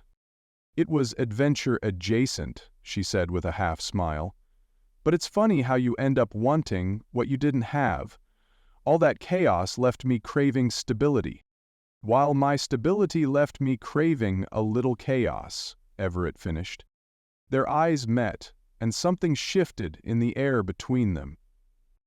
Hence why I'm eating 4 desserts in bed with a woman I met 3 days ago pretending to be engaged. He raised his water glass in a mock toast. To chaos and stability, Tessa clinked her glass against his, the perfect match. As they ate, Tessa regaled him with stories about her most disastrous auditions, including one where she accidentally knocked over a set wall, revealing the casting director in the bathroom. Everett found himself captivated not by the story itself, but by the way she told it. Her hands gestured wildly, her face transformed with each beat of the tale, her laugh bubbling up from somewhere genuine and unguarded. A small dab of chocolate mousse clung to the corner of her mouth. In the soft lamplight, with her hair escaping its bun in wispy tendrils around her face, she was more beautiful than in any of her polished fiancé moments earlier today. There was something raw and real about her now. No performance, no audience, just Tessa. She caught him staring and paused mid-sentence. "What, do I have food on my face?" "Yes," he said, but made no move to point out where. "But that's not why I'm looking." Her cheeks flushed pink. "Oh?" They finished eating in comfortable silence, occasionally stealing glances at each other. Everett gathered the plates and stacked them neatly on the room service cart, his mind racing with thoughts he couldn't quite organize into his usual tidy categories. Tessa moved to the window seat overlooking the inn's gardens, taking the bottle of wine and the remaining desserts with her. "Come look," she called. "The sunset is doing that thing where it turns everything gold." Everett joined her, settling into the cushioned alcove. Their shoulders touched, thighs pressed together in the narrow space. He felt no impulse to create distance. The gardens below glowed in the final light of day, roses and hydrangeas washed in amber hues. Tessa shivered slightly in the evening breeze from the cracked window. Without overthinking it, Everett reached for the throw blanket draped over the window seat and wrapped it around both their shoulders, his arm remaining behind her. "Thanks," she murmured, leaning subtly into his side. "You know," he said after a comfortable silence, "I've been thinking about what you said at the trivia game, about how you saw through Margot from the beginning. Was I that transparent?" She winced. "Sorry, I shouldn't have." "No, you were right." His fingers absently traced patterns on the blanket near her shoulder. "With Margot I always felt like I was auditioning for the role of perfect husband, checking boxes on her list. First the right job, then the right apartment, the right friends, the right proposal timeline. That sounds exhausting." "It was," he admitted. "I just didn't realize it until she left. Even then, I thought I'd failed the audition somehow." Tessa turned to face him more directly. "Has anyone ever just wanted you for you? Not your job or your stability or your ability to fold napkins into waterfowl?" The question hit him with unexpected force. "I don't know," he said honestly. His eyes found hers in the fading light.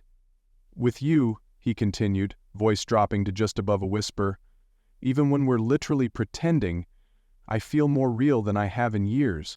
The words hung in the air between them, too honest to take back, too significant to dismiss as part of their charade. Tessa's expression softened. She lifted her hand, hesitating for just a moment before resting her palm against his cheek. Unlike last night's almost kiss, Everett didn't pull away. Instead, he leaned into her touch, his heart hammering so loudly he was certain she could hear it. "Maybe," she said, voice barely audible, "we should stop pretending." Something unspoken passed between them. Permission, understanding, recognition. Everett closed the distance, his lips meeting hers with gentle hesitance.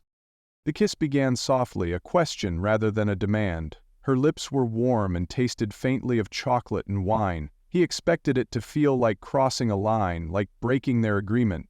Instead, it felt like coming home to something he didn't know he was missing. Tessa made a small sound against his mouth, her fingers sliding into his hair. Everett's arms wrapped around her waist, drawing her closer until she was nearly in his lap. The kiss deepened, slow and deliberate, filled with all the things they hadn't said. Her body fit perfectly against his, soft where he was firm, yielding where he was structured. He traced the curve of her spine through her sweater, memorizing her shape with his hands. When they finally broke apart, both breathing heavily, Everett rested his forehead against hers. "That wasn't in the contract," she whispered, a smile in her voice. "I'm willing to renegotiate terms," he replied, his thumb tracing the curve of her lower lip. "Counselor," she said, sliding her hands under his t-shirt to trace the warm skin beneath, "I think we should discuss this further." Their second kiss was less hesitant, hunger replacing uncertainty, as Tessa shifted fully onto his lap. Everett stood, lifting her with him, her legs wrapping around his waist as he carried her to the bed. Hours later, Everett lay awake, Tessa sleeping peacefully against his chest. The sheets were tangled around them, the room lit only by moonlight filtering through the curtains they'd forgotten to close. His fingers traced lazy patterns on her bare shoulder, following the constellation of freckles there. Her steady breathing warmed his skin as he stared at the ceiling in wonder. How had he gone from meticulously planned spreadsheets to this beautiful chaos in just 3 days? How had a woman who upended every careful routine become so essential so quickly? In the quiet darkness, with her curled trustingly against him, Everett realized with absolute clarity that none of this was pretend anymore, if it ever truly was. Tomorrow they would face Margot's wedding together, but for the first time since this charade began, he wasn't thinking about his ex, or what anyone might think. All that mattered was the woman in his arms and the terrifying, exhilarating reality that he was falling for someone who had begun as a contractual agreement, but had somehow become the one person he couldn't imagine losing when this weekend ended. Chapter 7. Exit, stage left. Tessa drifted into consciousness, momentarily puzzled by the unfamiliar weight across her waist and the silky sheets that definitely weren't her thrift store finds. She blinked away the sleep and reality came flooding back. The Rose Bay Inn, the wedding weekend, last night, Everett. Her eyes adjusted to the soft morning light filtering through lace curtains, painting the room in a gentle golden glow. She turned her head slowly, careful not to disturb him. Everett slept soundly beside her, his arm draped possessively across her middle, his face relaxed in a way she'd never seen before. The perpetual worry line between his brows had vanished, and his usually immaculate hair was delightfully mussed. Partly her doing, she remembered with a flutter in her chest. Memories from the night before played through her mind like scenes from a romantic movie. His hands cupping her face like she was something precious, whispered confessions between kisses, laughter muffled against skin. The way he'd looked at her when all pretenses fell away. No one had ever looked at her like that before. Tessa studied his sleeping face, cataloging details with the precision of someone memorizing lines. The faint freckle near his temple, the slight curl at the ends of his hair when not rigidly styled, the soft curve of his mouth, usually pressed into a serious line during waking hours. Everything felt different in this quiet bubble of morning light, both terrifyingly real and dreamlike. Careful not to wake him, Tessa slipped from beneath his arm, holding her breath when he stirred slightly before settling back into sleep. She padded quietly to the bathroom, the cool hardwood a welcome sensation against her bare feet. In the bathroom, she caught sight of her reflection and barely recognized herself. Her auburn hair was wild, tumbling over her shoulders in glorious disarray. Her lips looked slightly swollen from kissing, her eyes unusually bright despite the early hour. A soft purple mark bloomed just beneath her collarbone, evidence that last night had definitely happened. A constellation of emotions fluttered through her chest: excitement, vulnerability, and a thread of fear she tried desperately to ignore. This wasn't in the script. None of this was supposed to be real. She leaned against the bathroom counter, allowing herself a rare moment of unguarded hope. Last night hadn't just been physical, It had been tender, genuine, filled with whispered confessions and breathless laughter. As an actress, she knew the difference between performing feelings and experiencing them. Last night was decidedly the latter. "You're in trouble, James," she whispered to her reflection, watching a smile, sincere and slightly scared, spread across her face. Back in the bedroom, Everett still slept peacefully, one arm now stretched across where she'd been lying. Something about the gesture made her heart perform an elaborate gymnastics routine in her chest. She retrieved her phone from the nightstand, discovering a text notification from the inn about a continental breakfast being served downstairs. On cue, her stomach growled. Coffee. They both needed coffee, and maybe this small act of breakfast retrieval would give her a few minutes to gather her scattered thoughts. She dressed quietly, pulling on her jeans, and, after a moment of hesitation, Everett's cashmere sweater that had been draped over the armchair. It was ridiculously soft and smelled like him, a mix of expensive cologne and something uniquely Everett that made her stomach flip. The sleeves fell past her hands, and the shoulder seams hit mid-bicep, but the sensation of being wrapped in something of his was too good to resist. Before leaving, she paused at the foot of the bed, allowing herself one more moment to watch him. In sleep, the corporate lawyer facade dissolved, revealing someone softer, less defended. She fought the urge to crawl back into bed and wake him with kisses. "Get it together," she muttered, slipping out the door with one last look at his sleeping form. The inn's breakfast room was everything you'd expect from a boutique hotel. Charming exposed beams, fresh flowers on every table, and the mouth-watering aroma of fresh-baked pastries. Tessa filled a plate with an assortment. A chocolate croissant for her, a plain one for Everett, she'd seen his reaction to her sugar consumption, some fresh fruit, and 2 yogurt parfaits. At the coffee station, she poured 2 cups, one black for him and one that she transformed into a sugary approximation of coffee with alarming amounts of cream and sugar. She hummed quietly to herself, replaying moments from the night before, the way Everett had held her face like she was something precious, how he'd whispered her name against her skin, the soft vulnerability in his eyes when he'd admitted he wasn't pretending anymore. "My goodness, what a lovely smile you have this morning," an elderly woman commented as she selected a tea bag nearby. "Must be a beautiful day ahead." Tessa blinked, not even realizing she'd been smiling. "I guess it is," she replied, feeling a blush warm her cheeks. "You love," the woman said knowingly before drifting away with her tea. "Young love." The words echoed in Tessa's mind, simultaneously thrilling and terrifying. Was that what this was? After less than a week? After one night? She was waiting for a fresh batch of croissants when she spotted Whitney and another bridesmaid, Kendra or Kendall, she couldn't remember, huddled at a corner table speaking in hushed tones over steaming mugs. She was about to wave politely when she caught Everett's name. Acting on instinct, she pretended sudden interest in the jam selection, edging closer to their table. Her actress's training made her movements casual despite her suddenly racing heart. Whitney's voice carried just enough. "Can't believe Margot invited him." She told me she just wanted to show him what he missed out on. Apparently he begged her to reconsider right up until she sent the invitations. The new fiancé thing is so transparent. Probably just trying to save face. The other woman giggled. "Have to give him credit, though. She's nothing like what I expected for Everett. Where do you think he found her? Craigslist? Right? Totally not his type. But I guess anyone would do for a revenge date." Tessa froze, croissant halfway to her plate, as pieces clicked into place with sickening clarity. Everett had never mentioned trying to win Margot back. Not once. In fact, he'd claimed the invitation had blindsided him. But according to Whitney, he'd been begging for reconciliation right up until those fancy embossed invitations went out. Which meant... what?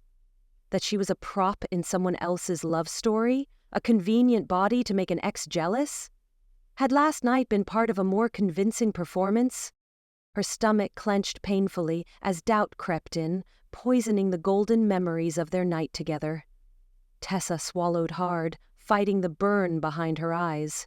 She was not going to cry in a hotel breakfast room in front of Whitney the Wedding Witch. With mechanical precision, she finished filling her tray and walked away, back straight, chin up. The weight of the breakfast tray helped anchor her, giving her something to focus on besides the sick feeling spreading through her chest. By the time she reached their suite, she'd rebuilt her walls, slipping back into the costume of Tessa the unaffected, Tessa the performer, Tessa who didn't care if hearts got broken because nothing was real anyway. Everett was awake when she pushed open the door, his hair damp from a shower, a fluffy hotel robe belted around his waist as he scrolled through his phone. He glanced up, and the soft smile that spread across his face would have melted her minutes ago, but now made her stomach clench with doubt. "Hey," he said, moving toward her. "I was wondering where you'd gone." She forced a bright smile and held up the breakfast tray like a shield between them. "Thought you might need sustenance after last night," she said, aiming for playful but landing somewhere adjacent to brittle. "They have quite the spread downstairs."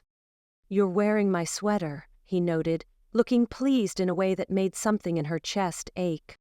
"Oh," she glanced down as if just realizing. "Hope you don't mind. Grab the first thing I saw. I'll wash it before I give it back." A flicker of confusion crossed his face at her sudden formality. "Keep it," he said. "It looks better on you anyway." They sat at the small table by the window, the breakfast between them suddenly feeling like more barrier than meal. Everett reached for his coffee, taking a sip and watching her over the rim. "About last night," he began. "Did you know they have Belgian waffles on weekends?" Tessa interrupted, shoving a forkful of yogurt into her mouth. "This place pulls out all the stops." Everett frowned slightly. "The waffles sound great, but I was hoping we could talk about—" "Oh, I grabbed this too," she said, producing the wedding program with a flourish. "Ceremony at 2, reception until midnight. Nothing too fancy for a multi-million-dollar shindig." Throughout breakfast, she maintained a performance of casual cheerfulness, deflecting Everett's attempts to discuss anything meaningful with quips about the wedding schedule and comments about fellow guests. When he reached for her hand across the table, she pretended not to notice, suddenly fascinated by the wedding program. "We should get ready," she said brightly, pushing back from the table. "Big finale today. All good shows need a proper closing act." The hurt and confusion that flickered across his face almost broke her resolve, but self-preservation won out. She retreated to the bathroom with her suitcase, closing the door perhaps more firmly than necessary. As the shower's hot water pounded against her back, she tried to ignore the tightness in her chest. This was why she stuck to the stage, where the scripts were clear and the endings predictable. Real life was messier, with hidden motives and unspoken truths. After her shower, Tessa wrapped herself in a towel and wiped the steam from the mirror. "You're fine," she whispered to her reflection. "One more day. One more performance. You're a professional." She applied her makeup like war paint, creating the illusion of confidence with each stroke of mascara and swipe of lipstick. By the time she emerged in her robe, hair wrapped in a towel, Everett had dressed in his suit pants and undershirt, looking frustratingly handsome and slightly lost. "Bathroom's all yours if you need it," she said breezily, moving to her suitcase. He hovered near her, clearly wanting to say something. When he finally spoke, his voice was soft. "Tessa, did I do something wrong? You seem different this morning." The genuine concern in his voice nearly cracked her resolve. She painted on a smile. "Just focused on the big day. Got to bring our A-game, right? Margot's wedding and all." She couldn't help the slight edge that crept into her voice on Margot's name. His brow furrowed. "I thought we were past that. After last night, I thought—" "Last night was great," she cut him off, the words rushing out too quickly. "Really great. But let's not overthink it, right? We're both adults. These things happen." Each casual word felt like betrayal to the intimacy they'd shared, but she pressed on. "We still have a job to do today." She turned away, unable to watch the hurt bloom across his face, From the corner of her eye, she saw his shoulders stiffen as he nodded once and disappeared into the bathroom. The click of the door felt like an accusation. Alone, Tessa pressed her palms to her eyes, willing away the sting of tears. This was for the best.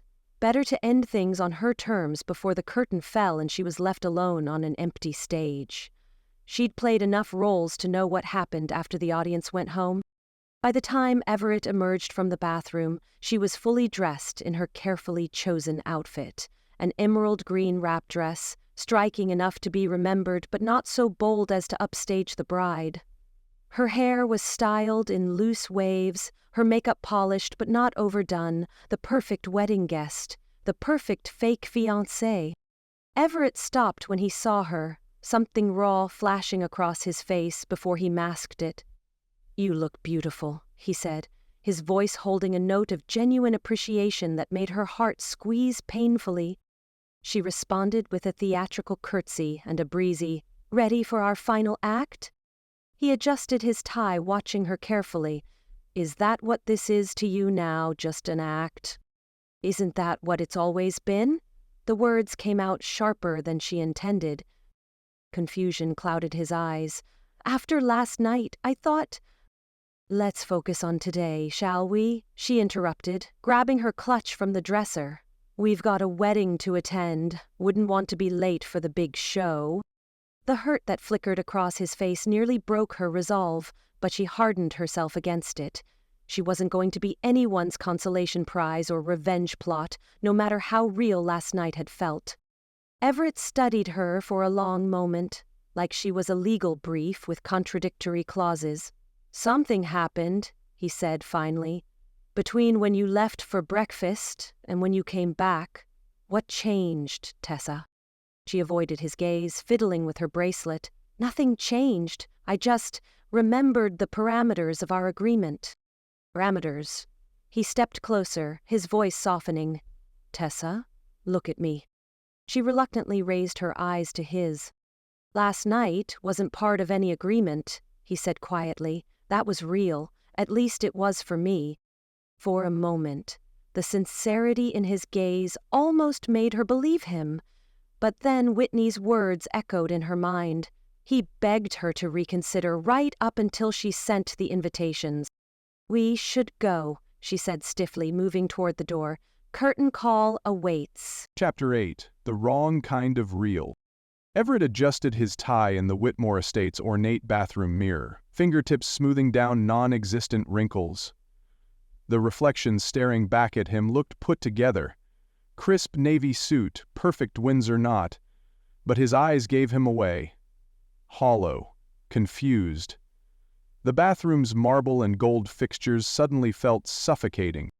Since breakfast, Tessa had been a stranger wearing a familiar face, all theatrical smiles and performative touches, but none of last night's vulnerability.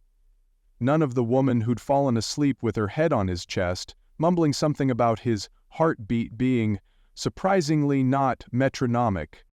"It's just wedding jitters," he muttered to his reflection, not believing it for a second. He'd woken up alone this morning, the sheets beside him already cool. When he finally found Tessa at breakfast, she'd been distant physically, present but emotionally gone, reaching for his hand only when others were watching.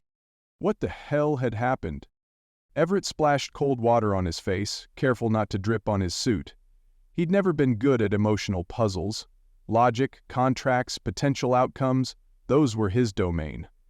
But the hollow feeling in his chest wasn't something he could analyze or cross-examine. The bathroom door swung open as a groomsman stumbled in, already 3 sheets to the wind despite the early hour. "My man," the stranger clapped Everett's shoulder. "You're the one with the hot redhead, right? Storyteller chick? Dude, she's hilarious." Everett forced a tight smile. "Her name is Tessa." Right. Lucky bastard." The man lurched toward a urinal, conversation apparently over. Everett slipped out, unable to stomach small talk about Tessa with a drunk stranger, when he couldn't even figure out what was happening between them. The garden pavilion glittered with string lights and champagne flutes. Everett stood at its edge, watching guests filter in for the rehearsal dinner. His own glass remained untouched, a prop to keep his hands occupied. Across the room, Tessa held court. Her emerald dress caught the light as she gestured dramatically, captivating a circle of guests with some animated story. Her performance was flawless, eyes wide, hands illustrating whatever tale she spun. When she laughed, everyone laughed with her. For a moment their eyes met across the crowded space. Something flickered across her face. Pain? Regret? Before her smile reset to its default brightness, and she quickly turned away, leaving him more confused than before. This wasn't the woman who'd whispered her childhood fears to him in the dark. This wasn't the woman who'd traced his jawline with her fingertip and told him he looked like someone worth knowing. You're brooding like a protagonist in a gothic novel. Everett startled as Benji appeared beside him, dressed in a surprisingly tasteful charcoal suit, hair still artfully disheveled. I'm observing, Everett corrected. Observing holes into the back of your fake fiancé's head. Benji grabbed 2 fresh champagne flutes from a passing server and pressed one into Everett's hand, replacing the untouched one. You're actually pulling this off. The fake fiancé thing is genius. And she's hot. Everett didn't respond with his usual dry comeback, too busy watching Tessa excuse herself from her admirers to speak with a bridesmaid. Benji's hand waved in front of his face, earth to Evie. His expression turned serious, uncomfortably perceptive. Wait, this isn't fake anymore, is it? The question hit too close to the truth. Everett cleared his throat. The catering seems adequate, not worth what Margot's father probably paid, but... Wow, deflection via catering critique. That's desperate even for you. Benji sipped his champagne, studying Everett over the rim. What happened? Nothing happened. Bullshit. Last night at the bar, you two were practically finishing each other's sentences. Today you're standing over here looking like someone kicked your puppy while she's over there doing her one-woman show. Everett took a long drink to avoid responding. The truth was too complicated and too raw to articulate. I don't know what went wrong wasn't the kind of answer that came easily to him. Benji's voice softened. Look, I've known you since law school. You only get this quiet when something matters. I need to mingle, Everett said abruptly. Maintain the cover. Sure. The cover... Benji's skeptical tone followed him as he walked away. Dinner was a special kind of torture. The seating chart had placed Everett far from Tessa, who sat between a groomsman and an elderly aunt, laughing too loudly at something the groomsman was saying. Her laugh didn't sound right, too high, too performative. Everett forced himself to focus on his untouched salmon, pushing it around his plate.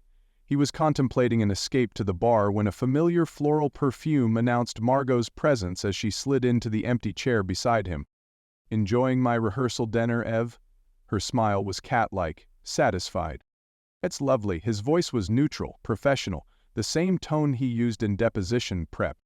Margot had always been beautiful in a calculated way, every highlight, contour, and eyelash extension precisely applied to maximize effect. Tonight she radiated pre-wedding glow, her blonde hair swept into an elegant updo, her white cocktail dress pristine. I've barely seen you all weekend. She leaned close, voice low and intimate like they were sharing secrets. I was surprised you accepted the invitation. Even more surprised you brought her. The pause before the pronouns spoke volumes. Though I suppose you needed someone to save face. Her perfectly manicured hand rested briefly on his forearm, a gesture that once would have affected him but now left him cold. In fact, he felt nothing looking at Margot except mild curiosity, like observing a stranger who resembled someone he used to know. Tessa, he corrected. Her name is Tessa. Margot waved her hand dismissively. Of course, she's quite animated. Why did you invite me, Margot? The question came out stiffer than intended. She laughed lightly, the sound practiced. Closure, I suppose. I wanted to show you I'm doing fine, better than fine, actually. Her eyes, cool blue, always calculating, assessed him. And maybe... to make sure you were okay too. You were so devastated when I left. The casual cruelty of her words clarified everything. This was never about reconciliation or friendship. It was about stroking her ego, about confirming her narrative that he'd been broken, Without her. That's thoughtful, he said flatly. But unnecessary. I'm doing just fine. Her eyes flickered to where Tessa sat across the room. Yes, I can see that. She's certainly different from your usual type. My type has evolved. Margot titled her head, studying him. Has it? I wonder. Her smile turned knowing. She seems exhausting, all that energy and drama, not very sustainable for the long term. But I suppose that's not what she's for, is it? A flare of anger rose in his chest. You don't know her. I don't need to. Margot's voice was silk over steel. I know you, Everett. You crave stability, structure, someone who fits into your world without turning it upside down. We didn't work because I needed more adventure, but you'll eventually need less chaos. Across the room, Everett caught Tessa watching their interaction, her expression carefully blank before she turned away, whispering something to the bearded groomsman beside her. If you'll excuse me, Everett said, standing abruptly. Of course. We should catch up more tomorrow. He didn't bother responding, already navigating through the crowded pavilion. By the time he reached Tessa's table, her seat was empty, purse gone. She bolted, said the groomsman, grinning. Said something about a headache. Everett scanned the room, finding no trace of emerald green or auburn hair. He turned to leave when Benji intercepted him near the exit. Well, where's the fire? His usual easy smile was replaced with concern. Did you see where Tessa went? She left a few minutes ago. Benji's expression turned serious. Looking upset, I might add. Right after you were getting cozy with the bride. I wasn't... Everett stopped himself. It doesn't matter. I need to find her. Benji blocked his path. Whatever's going on, man, fix it. And not with a spreadsheet or a 6-point plan. Actually talk to her. Everett nodded tightly and headed for the exit, loosening his tie as he went. Back at their suite in the Rose Bay Inn, Everett found Tessa methodically packing her makeup into a small bag, her movements precise and controlled. She'd kicked off her heels but still wore the emerald dress, her hair falling loose around her shoulders. Tessa. Her name came out softer than he intended. She looked up with forced brightness. There you are. Did you enjoy catching up with the almost Mrs. Marks? You two looked very intimate. The artificial cheer in her voice set his teeth on edge. This wasn't his Tessa. His Tessa was honest to a fault, even when it was inconvenient, even when it was terrifying. It wasn't like that. She came over to... No explanation needed. She waved him off, dropping makeup brushes into her bag with mechanical precision. This was all business, remember? The contract is almost fulfilled. Her smile was brittle. One more day, and you're free of me. I don't want to be free of you, the words escaped before he could filter them. Something flickered in her eyes. Hope? Doubt? Before she shuddered her expression. Let's not make this complicated. We had fun. The fake engagement served its purpose. Margot seemed suitably impressed. When he reached for her hand, she stepped back, bumping against the dresser, knocking over a small bottle of perfume. We should get some sleep, she said, riding the bottle without meeting his eyes. Big day tomorrow, your ex's wedding and all. The careful distance she maintained finally broke something in Everett. The control he prided himself on, the measured responses and logical processing, it all crumbled. What happened between last night and this morning? He demanded, voice rising despite his usual restraint. You've been acting like a stranger all day. Tessa's facade cracked momentarily, pain flickering across her features before she recovered. Isn't that what you wanted? A convincing performance? A performance for them, not for me. He raked a hand through his hair, destroying its careful styling. Last night wasn't a performance. What we did, what we said, that was real. Was it? Her voice rose to match his.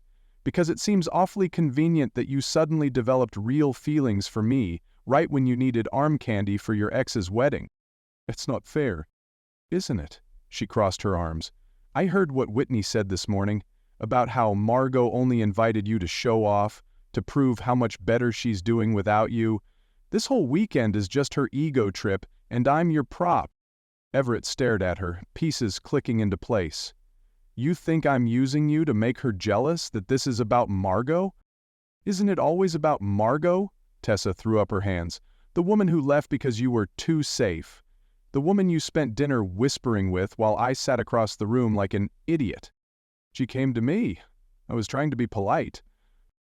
Oh, very polite. What were you discussing so intensely? Her honeymoon plans?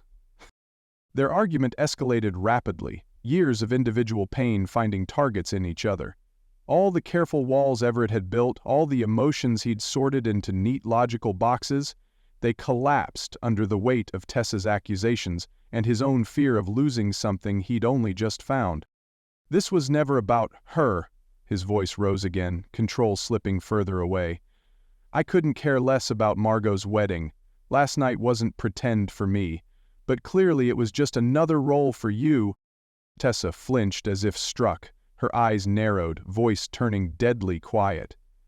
You're the one who specializes in safe, Everett.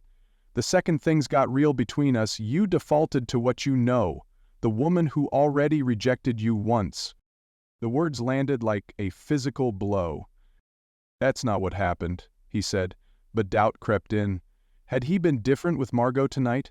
Had he slipped back into old patterns without realizing? I saw you together, looking perfectly matched, like you belong in the same world, Tessa's voice cracked slightly. A world I'm just visiting for the weekend. Standing in the aftermath of hurled accusations, Everett felt hollowed out. The fight had drained him, leaving only exhaustion and an ache that started somewhere behind his sternum and radiated outward. I'm done pretending, he said finally, voice quiet. About any of it. I don't care about the wedding or what people think anymore. He grabbed his jacket and room key from the side table, unable to stay in the suffocating space. I need some air. At the door he paused without turning. For the record, I was never pretending with you. Not last night, not today. But you're right about one thing. I do play it safe. And you run before anything gets real. Maybe we deserve each other. The door closed behind him with a decisive click, leaving silence in his wake. Chapter 9. Third act twist, but make it romantic. Tessa sat cross-legged on the king bed in her fluffy hotel robe, surrounded by the wreckage of her packed, then unpacked suitcase. The emerald dress lay discarded on the floor where she'd stepped out of it after Everett left. Outside the window, crickets chirped indifferently to her personal drama, and the bedside clock mockingly displayed 11:42 p.m. Well, this is pathetic, she muttered to herself, flinging another shirt back into her open suitcase. At least when I bombed as Marion in The Music Man last summer, I had an audience of 90 people to witness it. The suite felt cavernous without Everett's steady presence. The cushion on the armchair still bore the indent of where he'd sat earlier, glass of whiskey in hand, gray eyes watching her with an intensity that had made her skin prickle. Now the space just felt hollow, like a theater after everyone had gone home. Tessa grabbed her phone and started scrolling mindlessly, desperate for any distraction from the hollowness expanding in her chest. Instagram showed her pictures of people living their best lives. Twitter offered hot takes on movies she hadn't seen, and underneath it all, her brain kept replaying Everett's words on a cruel loop. You run from real feelings, Tessa. You're so afraid of rejection that you reject first. Her thumb paused over a notification. A missed call and voicemail from Aunt Juno. Thank God. If anyone could pull her out of this spiral, it was her chaotically wise aunt. Tessa pressed play and held the phone to her ear, already imagining the bizarre tangent that would distract her from the argument still echoing in her head. Aunt Juno's voice filled the quiet room. Darling niece, I had a dream you were playing Ophelia, but you kept missing your drowning cue because you were afraid of water. Isn't that fascinating? Reminded me of your mother, always rehearsing exits before entrances. Anyway, I was thinking about that Bertolt Brecht quote. You know, art is not a mirror held up to reality but a hammer with which to shape it. Or was that Oscar Wilde? No matter, the point is, sometimes the most authentic performance is when you stop performing altogether. Call me back! Also, did you feed Sir Meowster before you left? I think I hear him plotting revolution in your apartment. Tessa stared at the phone long after the message ended, her aunt's rambling wisdom striking a chord. The eerie accuracy of Juno's timing always unsettled her. How did the woman know exactly when to drop cosmic truth bombs? Missing my drowning cue, Tessa repeated, flopping back against the pillows. Rehearsing exits before entrances. She reached for her battered script notebook, the one she carried everywhere, and flipped through pages of highlighted lines, character notes, and personal observations. Coffee stains marked the corners of certain pages, and sticky notes protruded at odd angles with scribbled thoughts like "more vulnerable here" and "dial back the manic energy." Her eyes landed on something she'd written after her last failed relationship with a director who'd called her emotionally unavailable while sleeping with his stage manager. "I'm never the lead. I just make the lead look good." The words felt different now, uncomfortably true in a way they hadn't before. She'd played the supporting role in her own life for so long, the quirky friend, the temporary girlfriend, the fake fiancé, always giving others something to react against, never claiming the spotlight for herself, because spotlights revealed flaws, and if people saw hers, really saw them, they'd leave. Like her parents had, chasing their next big adventure, like every boyfriend who wanted the manic pixie dream girl, but not the human with actual needs. Like Everett might, if she let herself need him. Rising from the bed, Tessa caught her reflection in the mirror. Hair messy from frustrated fingers, eyes red-rimmed, robe belt knotted tightly like armor. She barely recognized this version of herself. Not the polished fake fiancé, not the charismatic barista, not any character she'd crafted, just Tessa, stripped of performance, terrified of what happens when the audience sees behind the mask. "I look like shit," she informed her reflection, who didn't argue the point. In the quiet room, Tessa mentally replayed her argument with Everett, wincing at her defensive accusations. The instant Whitney had texted her that photo of Everett talking with Margot, something had cracked inside her. She'd been so ready to believe she was just a tool in someone else's story, because wasn't that safer than being vulnerable in her own? "Don't pretend I'm just your ticket to making Margot jealous," she'd spat at him when he returned to their room. The confusion on his face had been genuine. "What are you talking about?" "I saw you with her. You've been acting weird all day." She'd grabbed her suitcase then, yanking clothes from the closet. "I get it. She invited you here to flaunt her happiness and you needed arm candy to prove you'd moved on too." His expression had hardened. "That's what you think of me? That I'd use you like that?" Wouldn't be the first time someone cast me in a convenient role. She'd been so certain she was protecting herself from inevitable rejection that she hadn't considered she might be the one doing the rejecting. His parting words echoed, "I was never pretending with you." What if, for once, the script she feared was entirely of her own writing? Taking a deep breath, Tessa opened her notebook to a blank page and wrote, "Exit, Runaway Bride, Character Arc." Below it, she began listing her own patterns, creating chaos to avoid intimacy, using performance as a shield, exiting stage left when things got too real. With each bullet point, her breathing steadied, clarity emerging from the emotional fog. Makes jokes during serious conversations. Creates relationship rules but gets upset when others follow them. Freaks out when things get too close, real, or intense. Expects disappointment, so finds it even when it's not there. Man, just everyone else has a script I don't know about.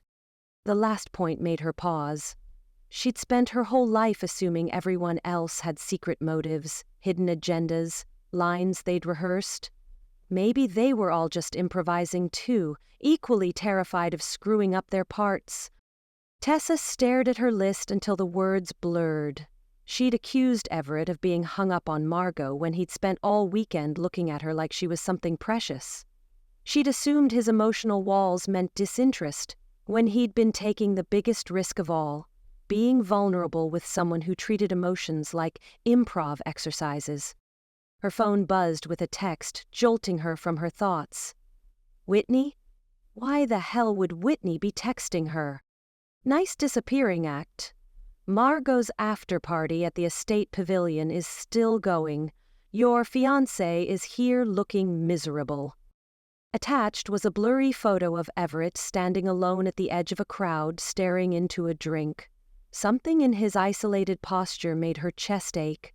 He looked like he had that first day at the coffee shop, a man holding himself together through sheer force of will. The text continued. Not sure what your deal is, but he just told Margot he's genuinely happy for her. Classy move after she was such a bitch to him. Maybe you don't deserve him either. Tessa nearly dropped the phone. Whitney, of all people, was defending Everett? And worse? She might be right. Galvanized into action, Tessa jumped up and began rummaging through her suitcase. She pulled out jeans and her favorite vintage t-shirt, not a costume, not a performance outfit, just her most comfortable clothes. The shirt had "Exit Pursued by a Bear" printed across the front, a Shakespeare stage direction that had always made her laugh. Tonight, though, she was done with exits. As she dressed with urgent purpose, she rehearsed what she might say, then stopped herself. No more rehearsed lines. This time, she'd speak from the unscripted heart.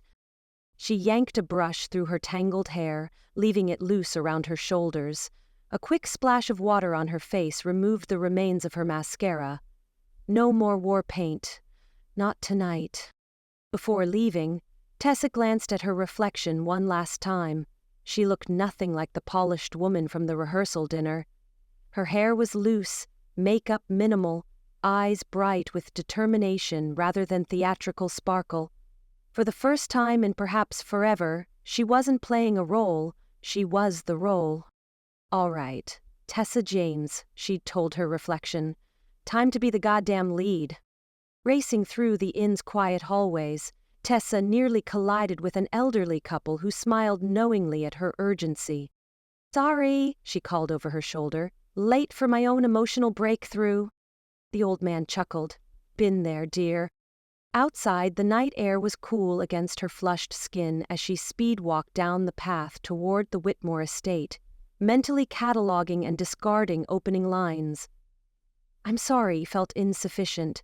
I love you felt presumptuous. Maybe there were no perfect words for admitting you've been your own worst antagonist. The path was lit by small solar lights that guided her toward the distant glow of the pavilion.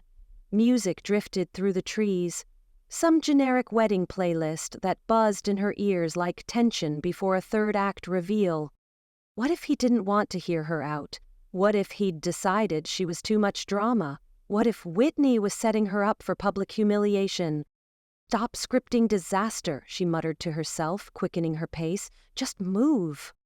As the lights of the estate came into view through the trees, Tessa paused, heart racing with exertion and anticipation. She thought of Shakespeare, all the world's a stage, and for once the pressure of performance lifted from her shoulders. Tonight she didn't want to be the scene-stealing supporting character or the quirky best friend. She wanted to be the lead in her own story, even if that meant risking the most terrifying review of all, rejection. The pavilion glowed ahead, a glass structure wrapped in fairy lights. Through its transparent walls, she could see the remaining wedding guests dancing, drinking, laughing, and there, just as Whitney's photo had shown, stood Everett at the edge of it all. He'd loosened his tie and rolled up his sleeves, hair slightly mussed, as if he'd been running his hands through it. Even from this distance, she could see the tension in his shoulders, the careful way he held himself apart. Taking a deep breath, she stepped forward, toward the pavilion lights, toward Everett, toward whatever comes next. The script ended here. Everything that followed would be gloriously, terrifyingly improvised. The music swelled as she approached the pavilion doors, because of course it did, the universe apparently having decided her life needed a soundtrack. A few heads turned as she entered, including Whitney's, whose perfectly shaped eyebrows rose in surprise. Everett hadn't noticed her yet. He stood with his back to the door, one hand in his pocket, the other holding what looked like untouched scotch. His shoulders were a rigid line, his posture screaming discomfort even as he nodded politely at whatever the man beside him was saying. Tessa weaved through the crowd, ignoring the curious glances and whispers that followed her. Her heart hammered so hard she was sure everyone could hear it over the music. 3 steps away from him she stopped, suddenly terrified. What if... No more what-ifs. "Everett," she said, and her voice came out steadier than she expected. He turned, surprise flashing across his face before he schooled his expression into something more neutral. But not before she caught it, the flash of hope in his eyes that he quickly suppressed. "Tessa," he said, and God, the way he said her name, like it mattered, like she mattered. "I thought you'd be halfway back to the city by now." She shook her head. "I'm done running." His eyebrows lifted slightly, but he said nothing, waiting for her to continue. "Can we talk?" she asked, gesturing toward the pavilion doors. "Somewhere quieter?" For a terrifying moment she thought he might refuse. Then he set down his drink and nodded. "Lead the way." Tessa felt the weight of eyes on them as they slipped out of the pavilion and into the garden beyond. The fairy lights strung through the trees cast everything in a soft, surreal glow. The air smelled of roses and fresh-cut grass, and somewhere nearby water trickled in an ornamental fountain. They walked in silence until they reached a small stone bench, partially hidden by a flowering shrub. Tessa sat, and after a moment's hesitation, Everett joined her, leaving careful space between them. "I owe you an apology," she began, staring at her hands. "Actually, I owe you about 12 apologies, but let's start with the big one. I'm sorry I accused you of using me to make Margot jealous." She looked up at him. "I know that's not who you are." Chapter 10. No ring, no problem. Everett had settled on this stone bench in the quietest corner of the Whitmore Estates ceremony garden because it offered the perfect balance of visibility and seclusion. Guests couldn't claim he was hiding, but no one would bother him here either. A tactical choice, the kind of careful calculation that had defined his entire life. His jacket lay discarded beside him, necktie hanging loose and defeated around his collar. 40 minutes until the ceremony. 40 minutes until he had to witness Margot pledge herself to someone else. Which, surprisingly, wasn't the part bothering him anymore. He swirled the remaining champagne in his flute, watching bubbles cling desperately to the glass before surrendering to gravity, much like his carefully constructed weekend plans.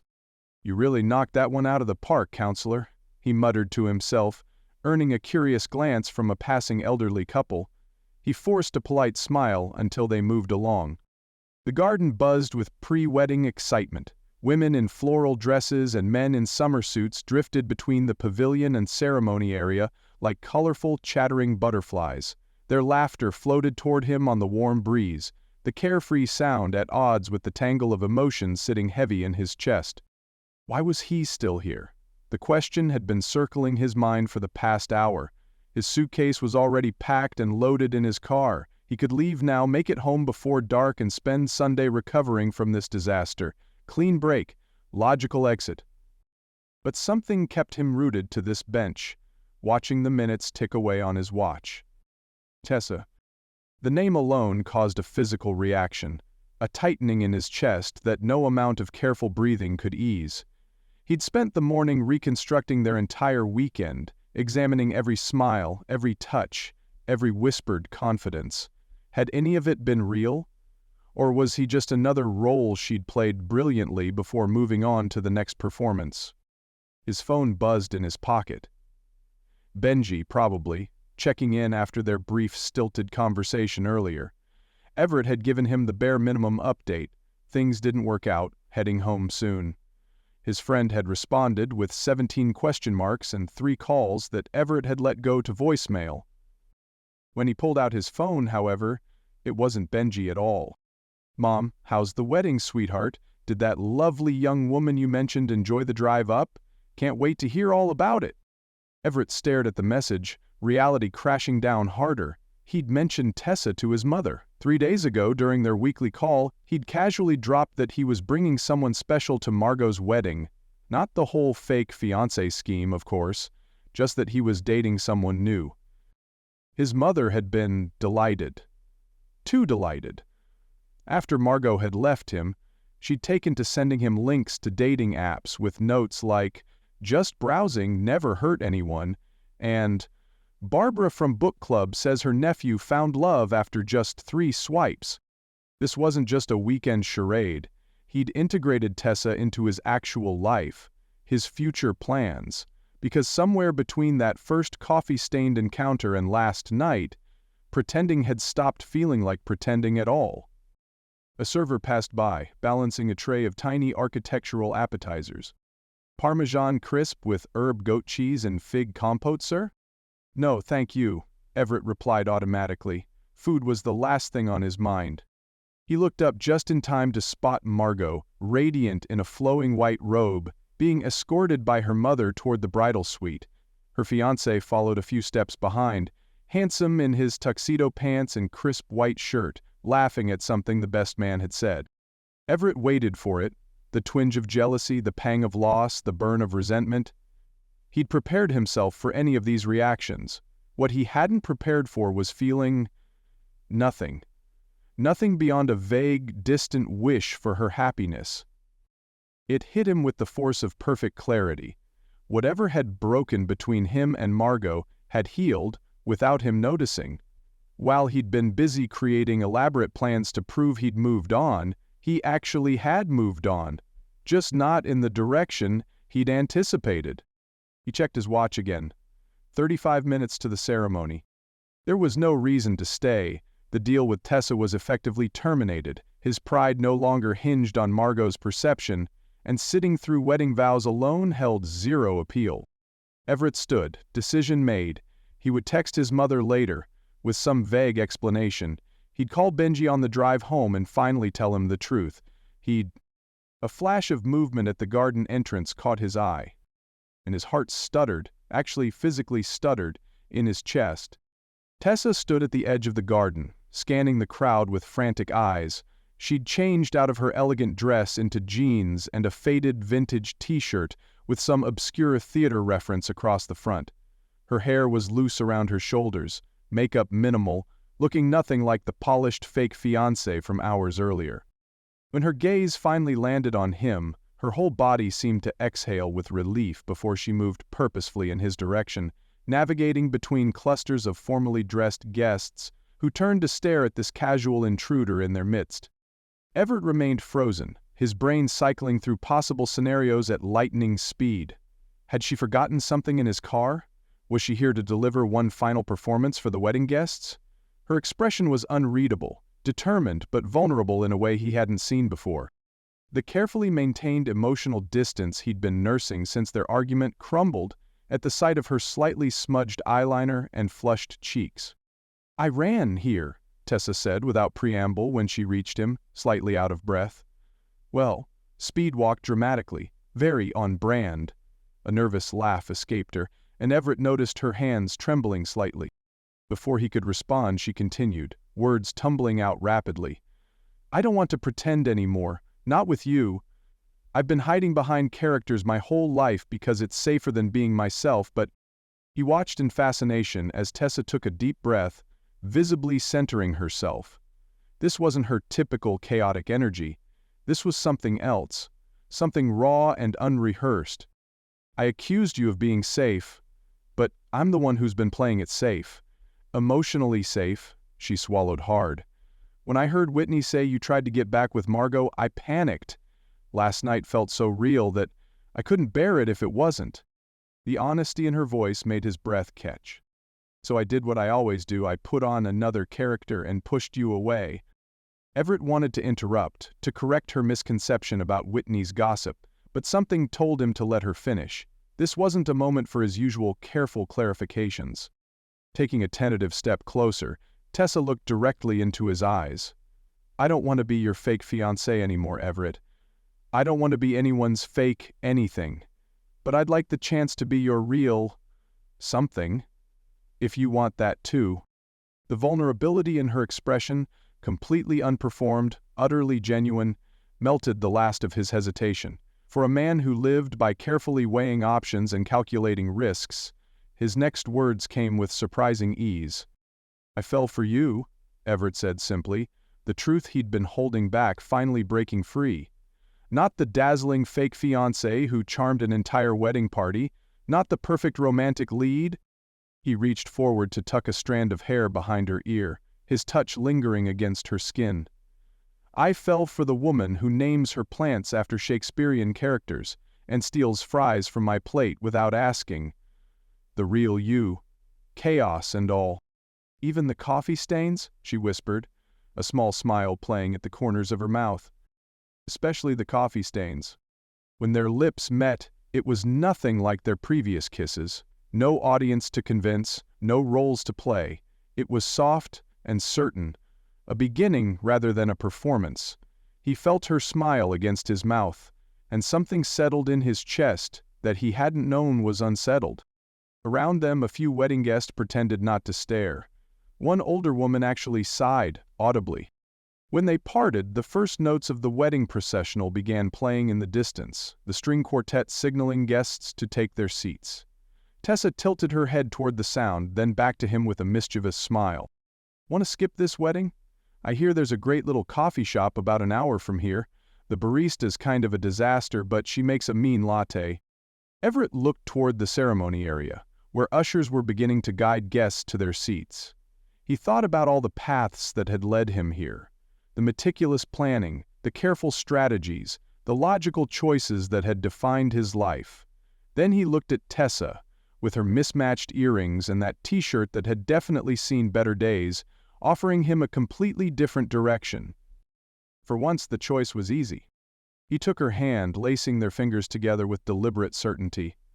"I'd follow you anywhere, even if you spill coffee on me again."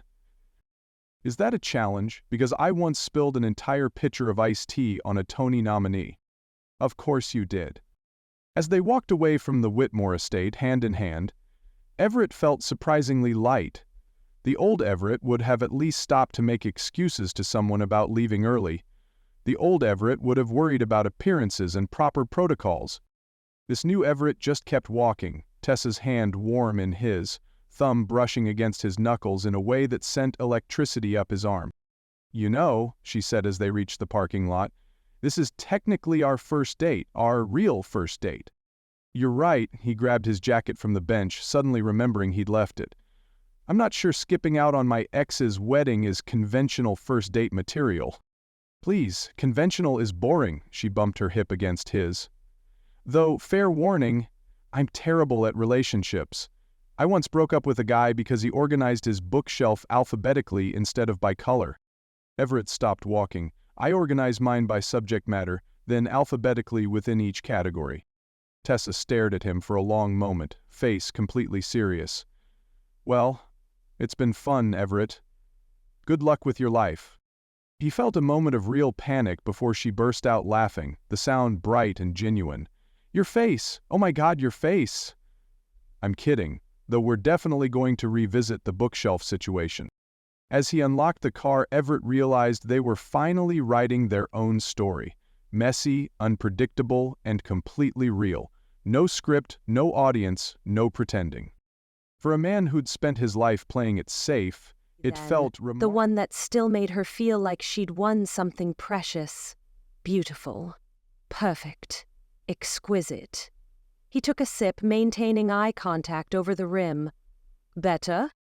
"Getting there." Tessa leaned across the counter, lowering her voice. "Though I did notice you used those exact 3 words last night when I—" "So?" Everett interrupted, a faint blush creeping up his neck that made Tessa want to kiss him senseless. "Are we still on for dinner with my mom tomorrow? I promise not to mention the time you tried to cook pasta and set off the smoke detector." Tessa groaned, but couldn't hide her smile. "She already loves you more than me anyway," he said, reaching across to tuck a strand of hair behind her ear, a gesture that had become familiar but never lost its effect. "Your mom does not love me more than you. She texted me this morning, asking if you'd be okay with her bringing out the family photo albums." Everett raised an eyebrow. She's never shown anyone my embarrassing childhood photos, not even Margot. The mention of Margot no longer stung. It was just a name now, not a specter hanging between them. Tessa had worried about that, about being a rebound, about living in someone else's shadow. But Everett had proven, day after day, that what they had was something entirely new. "Oh, I'm absolutely demanding to see tiny Everett in all his awkward glory," she grinned, "especially if there are braces involved." "Joke's on you. I had perfect teeth." "Of course you did." They fell into easy conversation about Logan's increasingly elaborate plans for another couple's game night. "He's threatening karaoke this time, Ev. Karaoke." Tessa rolled her eyes dramatically, but they both knew she was already planning her song selections. Their relationship had somehow expanded to include his friends, her chaotic aunt, and even Sir Meoster Dramaticus, who now had his own designated sleeping spot on Everett's couch. "Logan keeps texting me song suggestions for us to duet," Everett said with mild horror. "Summer Nights from Greece is apparently non-negotiable." "Bold of him to assume I wouldn't absolutely crush. You're the one that I want instead." Tessa refilled the sugar dispensers as she talked, multitasking in a way that would have been impossible if she were trying to impress him. Now she was just being herself. "Though watching you attempt to hit John Travolta's high notes might be worth the price of admission." A customer entered, breaking their bubble momentarily as Tessa took their order. When she returned her attention to Everett, he was watching her with an unexpectedly serious expression. "I should let you get back to work," he said, but made no move to leave. Something in his hesitation made Tessa's pulse quicken. "You okay? You've got that look." "What look?" "The one where you're rehearsing something in your head. 3 drafts deep into a mental email." She leaned forward. "Spill it, Marks." "Before I go," Everett began, then stopped, uncharacteristically fumbling for words. "This is probably way too soon to ask, but hypothetically speaking," he took a breath, "if I ever did propose, would you say yes?" His voice held a mixture of humor and genuine vulnerability that made Tessa's throat tight with emotion. The question hung between them, loaded with possibility. 6 weeks ago, she would have made a joke, deflected, protected her heart from the weight of such a question. But something had shifted in the hydrangea suite at the Rose Bay Inn. Something had broken open when she'd run back to him, abandoning her script. Without missing a beat, Tessa reached for a display cupcake under the glass counter. "Only if there's cake first," she said, sliding the cupcake across the counter to him with a grin that didn't quite hide the emotion behind it. Their fingers brushed as he took it, and the casual touch still sent electricity through her skin. "So, that's a hypothetically speaking. Ask me again when you're ready and find out," she said, her voice steadier than her heartbeat. "But also I'm not going anywhere in the meantime." Everett laughed. That full, unguarded laugh she'd been hearing more frequently, the one that made his eyes crinkle at the corners. "Noted," he said, holding her gaze with such warmth that for a moment the coffee shop around them faded away. In the silence that followed, something passed between them. An understanding, a promise, a future. "For what it's worth," Tessa added, softer now, "I'm really bad at pretending not to love you." His sharp intake of breath told her this was the first time either of them had used that word. It had been hovering between them for weeks, evident in the way he brought her coffee in bed without asking, in the way she'd memorized which side of the bed he preferred, in the drawer he'd cleared for her things at his apartment. "Lucky for both of us," he said, voice rougher than before. "I'm not asking you to pretend anymore." When they kissed across the counter, it wasn't like the rehearsed touches from the wedding weekend. It was quiet, certain, and completely real. Tessa felt herself smiling against his lips, no longer acting any role but her own. They broke apart at Devon's exaggerated groan from behind the pastry case. "Can someone please fake date me next?" she called out, dramatically fanning herself. Tessa laughed, her hands still linked with Everett's on the counter, their fingers intertwined with the casual intimacy of people who didn't need to pretend anymore. "For the record," Everett murmured against her ear, "I think the only acting you did at that wedding was pretending you weren't absolutely terrified of Whitney." "Excuse you, I wasn't terrified, I was appropriately cautious. That woman carried a ruler in her purse, Ev. A ruler. And yet somehow you managed to spill champagne on her dress and convince her it was her fault." "Natural talent," Tessa shrugged. "Speaking of talent, when's your next big case? The penthouse contract dispute thing?" Everett blinked, clearly surprised she'd remembered. "Meetings this afternoon, actually, though I'm starting to rethink my approach. Let me guess, you're considering Logan's suggestion to go in hot and take no prisoners?" "God, no," Everett laughed. "I'm actually thinking of using some of your negotiation tactics." "My what now?" "The way you talk people into things without them realizing it's happening." He took a sip of coffee. "It's quite effective. I watched you convince that hotel manager to upgrade us to the honeymoon suite last weekend with nothing but a story about your fictional aunt's wedding disaster." Tessa waved dismissively. "That's just standard theater kid manipulation skills." "Well, whatever it is, it's impressive." He glanced at his watch. "I should actually go before I'm late. But dinner tonight? My place? I'll cook something that won't set off any alarms." "Bold promise." She straightened his hoodie strings, which were uneven. "I'll bring dessert."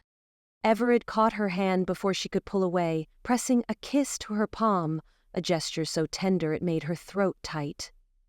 "I meant what I said, you know, about the hypothetical question." "I know you did," she smiled, "and I meant what I said about the cake." As he turned to leave, coffee in hand, Tessa called after him, "Hey, Marks!" He looked back, eyebrow raised. "You forgot your receipt." He patted his pockets, confused. I didn't pay yet." "Exactly," she grinned. "You owe me." "Put it on my tab," he called back with a smile that warmed her better than any coffee ever could. After he left, Devon slid up beside her, bumping Tessa's hip with her own. "You two are disgusting. I love it." Tessa laughed, but her eyes stayed on the door where Everett had disappeared. "Yeah," she said softly. "Me too." 6 weeks ago, she'd been playing the role of someone's perfect fiancé. Now, she was just playing herself. Messy, dramatic, a little chaotic. And somehow, that was exactly what Everett wanted. No script, no rehearsal, just them, writing their own story. She glanced down at the counter where a single cupcake wrapper remained, and smiled. Thank you for listening. Please visit me at winvalentine.com to stay up to date. Please subscribe, leave a comment, and review.